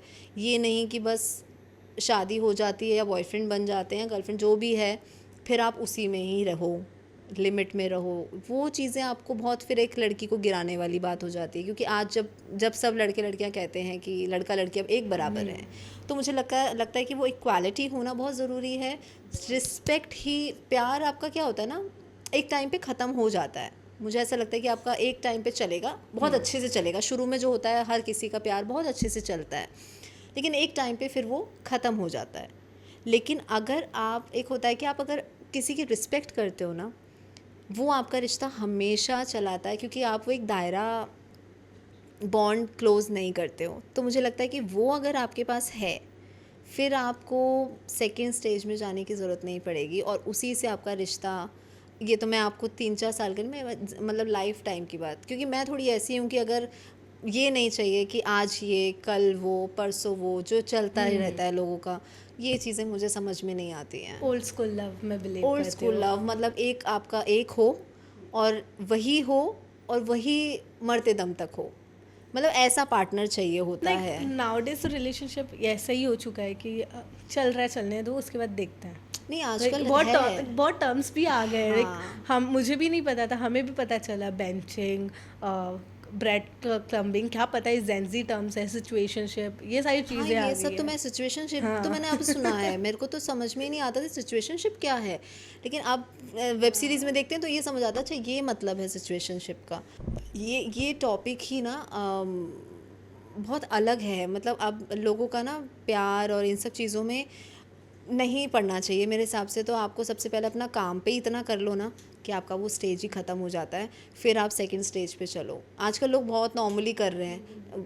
लोग क्या, अभी जो चल रहा है, डाइवोर्स ले लेते हैं, फिर एलिमनी में आ जाते हैं। अब आजकल तो मैं जैसे कहीं बिग बॉस में भी किसी का सुना था कि मैं शादी करूँगी और फिर 2 साल बाद अलग और एलिमनी ले लूँगी। तो मैं ऐसे शौक में थी कि पहले से आजकल लोग माइंडसेट कर रहे हैं। तो लाइक आज की जो जनरेशन है, अब के लोग एडजस्ट नहीं कर पा रहे हैं एक दूसरे का, क्योंकि ईगो क्लैश हो जाता है समटाइम। दे लाइक तुम मुझे मत बोलो, मैं जैसा हूँ मैं वैसी हूँ, वो वाली चीज़ें हो जाती हैं। और आई गेस यही चीज़ें हैं जो डिवोर्स तक भी जाती हैं। यस, तो ये एक्चुअली क्या है कि आप पे डिपेंड करता है। आजकल जैसे मैं देख रही हूँ ना, अरेंज मैरिज बहुत रिस्की है। मैं ये नहीं कहूँगी कि लव मैरिज बहुत हेवन है, लेकिन अरेंज मैरिज भी कोई नॉर्मल नहीं है। मतलब आजकल के टाइम में लोग खुद बोलते हैं कि जितना आप जिसको जानते हो ना, उससे फिर भी कर लो, हाँ, लेकिन आप जिसको नहीं जानते हो, आप उसका नेचर क्या, आप उसका कुछ नहीं जानते हो। एंड एक क्लिप वायरल हो रही थी कि वो ऐश्वर्या राय की कोई हाँ, मूवी कि है कोई and ताश खेलने वाला होगा तो पत्ते साथ नहीं लाएगा, ड्रंक हाँ, होगा तो कोई दारू की बोतल हाथ में नहीं लाएगा। तो इट्स ट्रू। कोई भी, मतलब मुझे ऐसा लगता है, बिकॉज मैं इस टाइप की हूँ कि मेरे को अगर एक चाहिए तो वही लाइफ टाइम चाहिए। I am not that kind of time person पास कि नहीं टाइम करना। पास नहीं। टाइम पास इज़ वेरी, बहुत अलग वर्ड्स हैं ये। आप ये जो आप टाइम पास अपने दिमाग में बिठाते हो ना, फिर आप ज़िंदगी में टाइम पास ही करते रह जाते हो, और ये आपका फिर आपका जो है माइनस पॉइंट जो है ना, डाउनफॉल शुरू होता है। एंड आजकल लड़कियां ही कुछ हैं जो बहुत फ़न में ले रही हैं। इसीलिए मैं कभी ये चीज़ क्योंकि अरेंज मैरिज सबसे बड़ी रिस्क है, क्योंकि पेरेंट्स को इतनी समझ कई बार नहीं होती। आजकल बच्चों को कहाँ होती है। मतलब मेरा ऐसा है कि मतलब जैसे हम लोग के आजकल जो कुछ शादियां कर चुकी हैं, उनसे भी सुनते हैं तो उनका बेकार ही चल रहा है। मेरी एक फ्रेंड है जो स्कूल टाइम में, उसने जल्दी शादी कर ली थी, डाइवोर्स भी हो गया। सुनने में आता है, मैं टच में तो नहीं हूँ, लेकिन ऐसे ही वाया वाया सुनने में आता है। उसने फिर सारी पिक्चर्स डिलीट मारी। What is this? अब टाइम लो। अब किसी की, आप जब अपना, मतलब एक बोलते हैं ना, कहावत नहीं है कि आप कपड़े भी लेने जाते हो तो 10 दुकान में जाते हो। 10 दुकान में जाके आप उसको, और फिर माँ बाप कैसे होते हैं कि कपड़ा भी देखते हैं कि बच्चों को चुभ तो नहीं रहा है। जब आप इतना छोटी छोटी चीज़ देखते हो तो आप शादी में क्यों इतनी बड़ी लापरवाही करते हो कि किसी के भी साथ बंध जाओ बस। That was very wrong. और ये चीज़ें लड़कियों के, जो लड़कियां नहीं बोलती हैं ना, वही फेस करती हैं। और फिर माँ बाप, मैं माँ बाप को भी गलत नहीं बोल रही, उनका रहा है वही, वो पले पैटर्न बड़े हैं, चलते वो आया चले है। आए हैं, वो उस जनरेशन के हैं कि उस टाइम तो लड़की भी देखे, लड़का लड़की देखते भी नहीं थे, शादी हो जाती थी। और तब चलती भी थी शादी, क्योंकि वो जोन था वो, पर वो अब नहीं रिस्पेक्ट है। भी थी ना। अब लोग एक बोलते हैं ना, एडजस्ट ही नहीं कर पाएंगे। आपने हमारे कुछ, फैमिली में आप करने के अलावा बात नहीं कर सकते हैं, आज के लोग गाली गलौज देते हाँ हैं। हाँ, तो कितना डिफरेंट, मतलब इसीलिए अभी क्या है ना, पेरेंट्स चार दीवारी में रहते हैं अब, तो उनको नहीं समझ है। अब वो उतना ही समझ पाते हैं जितना उन्होंने देखा है। लेकिन अब जैसे कोई अगर अच्छा बनकर आएगा तो उनको सब अच्छे लगेंगे, लेकिन रियलिटी वो नहीं है। हमारे साथ के हम ही, अब हम इतनी जगह काम करते हैं, इतने शोज़ में काम करते हैं, सब पहले दिन अच्छे ही होते हैं ना, सब आपको अच्छे दिखेंगे, एकदम वेल ड्रेस्ड और बहुत अच्छे से तमीज़दार और बहुत पोलाइटली, इतने रिस्पेक्टफुल, जैसे कि आज तक इससे अच्छा लड़का या लड़की नहीं देखे हैं। तो इट्स फिर वो लाइक सर्टेन दैट। टाइम बाद उनके रंग फिर दिखते लगते हाँ, हैं। फिर क्योंकि आप किसी के भी, कोई भी, ये सिर्फ एक गर्लफ्रेंड बॉयफ्रेंड या वही रिश्ता नहीं, आप कोई भी रिश्ते में जाओगे, फर्स्ट डे आपको हेवन ही दिखाता है, चाहे वो लड़का हो या लड़की हो। तो वो आपका थोड़े टाइम बाद आपकी थोड़ी थोड़ी रियलिटीज़ बाहर आने लगती हैं, फिर आप गाली गलौज भी सुनने को आती हैं, अच्छा ये भी था, अच्छा वो आपका, बात मारपीट तक आ जाती फिर है। मारपीट पे आ जाती है, क्योंकि रिस्पेक्ट तो गई। अब जब रिस्पेक्ट आप चला जाता है, फिर तुम पे आते हो, फिर तू पे आ जाते हो, फिर गाली पे आ जाते हो, फिर हाथ उठने लगता है। ये चीज़ फिर आप पेरेंट्स को बताओगे तो कई उनकी गलती नहीं है, लेकिन पेरेंट्स भी साथ नहीं दे पाते हैं। मैंने कितनी बार देखा है जो पेरेंट्स बोलते हैं अब तेरा वही है, हाँ। वहीं तुम्हें रहना है, वहीं एंड संभालना है। वो भी एक हो जाता है ना कि वो तेरे नसीब में था। यस, हाँ, ये भी लाइन चल रही है ये भी आजकल, लाइंस बहुत करेक्ट, चलती है हाँ। कि हमने देखा था, हमें तो अच्छा लगा, बट अब तेरी नसीब में यही था तो एडजस्ट कर ले। हाँ, ये ये करेक्ट, चीज़ें ये देखी लाइन हैं। सही बोली आपने, ये मैंने भी सुना है, ऐसे चल रही हैं आजकल, क्योंकि जैसे प्रेमानंद महाराज जी की मैं जी बहुत जी। चीज़ें सुनती हूँ, तो वो भी बोलते हैं कि आप कभी भी एक होता है जिससे आप पेरेंट्स के खिलाफ, मतलब उनके सपोर्ट में अगर वो लड़का ढूंढते हैं, तो अगर वो ख़राब निकल जाता है तो आपकी किस्मत पे डाल दिया जाता है कि वो तो तेरी किस्मत थी। लेकिन अगर आप चुनते हो और वो भी ख़राब निकलता है, तो बोलेंगे अब तेरी किस्मत ही ख़राब है, हम तो, वो दोनों में सिर्फ हम पे ही ब्लेमिंग होती कि है। एट देन तुम्हारा कॉल था वो। कॉल था, तो अब तो तेरी मर्ज़ी थी, तो अब हम क्या कर सकते हैं, अब जो है तो है। तो दोनों तरफ से कोई सपोर्ट नहीं मिलता है आपको, मेरे हिसाब से जितना आप समझ के करोगे, और थोड़ा जान पहचान होना बहुत ज़रूरी है आज के टाइम में। वो टाइम तो अब रहा ही नहीं है कि आप आँख में पट्टी बांध के आप शादी कर लोगे, बहुत ज़रूरी है। अब वो हमारे मम्मी पापाओं वाला जोन नहीं है, वो वहाँ पे अब आज भी रिस्पेक्ट है, आज भी वो तू तड़ाक करके बात नहीं करते हैं, गाली तो आप भूल जाओ, Never। यहाँ तो चलते फिरते गाली सुनने को मिल जाती है। हम्म। तो वो आप सोच के, तो यही मैं सोचती हूँ कि ये हमेशा पेरेंट्स को भी समझना पड़ेगा, क्योंकि आफ्टर ऑल जो है एंड में मैं तो ये सोचती हूँ भाई भगवान साथ देता है। किस्मत जो आपकी होनी है वो भगवान ही बनाता है, भगवान ही सब कुछ करते हैं, तो आपको भगवान पे बिलीव होना ज़रूरी है। फिर माँ बाप पे तो है ही है, लेकिन माँ बाप भी कई एक सर्टेन पॉइंट पे वो भी अब हट जाते हैं, जैसे आपने बोला कि अब वो तेरी किस्मत है, हम कुछ नहीं कर सकते। तो भगवान पे छोड़ो, भगवान पे, और टाइम पास वाले जोन में ना जाके एक पकड़ो और एक अच्छे से देखो, परखो। एक आध बार मिलने में भी नहीं होता है, बहुत टाइम, उसको भी साल हो जाते हैं। वेल अनुपमा मैम, बहुत लाइक ये सारी चीज़ें बातें हो गई। मैं ये जानना चाहूँगी अब इसके बाद अपकमिंग्स में क्या है। लाइक बहुत वेट कर रहे हैं लोग, नथ के बाद तो बहुत ही ज़्यादा वेट कर रहे हैं लोग कि कहाँ गई अनुपमा। नथ के बाद तो मेरा ये अभी जिसने देखा नैनी, कुचरी जगत जी। की ऐसी है, जेडी सर वाला शो सोनी पे। उसके बाद अभी मैंने जैसे बताया, जैसे आपने बोला कि मैंने गैप लिया, हाँ। गैप मेरा लेने का पर्पज़ ही ये था कि मैं कुछ आउट ऑफ द बॉक्स सोच रही थी, कि कुछ ऐसा मिले जिसको मुझे भी करने में मतलब मज़ा आए, थोड़ा इंटरेस्ट आए, सेट पे डेली जाने में अच्छा लगे, स्क्रिप्ट पढ़ने में अच्छा लगे कि चलो ये थोड़ा यूनिक है, अच्छा है। वो मैं वेट कर रही थी कि, पर मतलब ऐसा कुछ नहीं बैठ रहा था। आ रहे थे कॉल्स, हम डेली आते थे, हर 10 दिन में कुछ ना कुछ आ रहा है, लेकिन वो तो होता है कि जो आपको चाहिए वो नहीं है। सो और मेरा क्या रहता है, मैंने एक शो ऐसे ही ना पकड़ लिया था, जस्ट जब मैं कोविड आया था, जी। उस टाइम पे तो सबकी हवा टाइट हो गई थी, सबकी हालत ख़राब थी।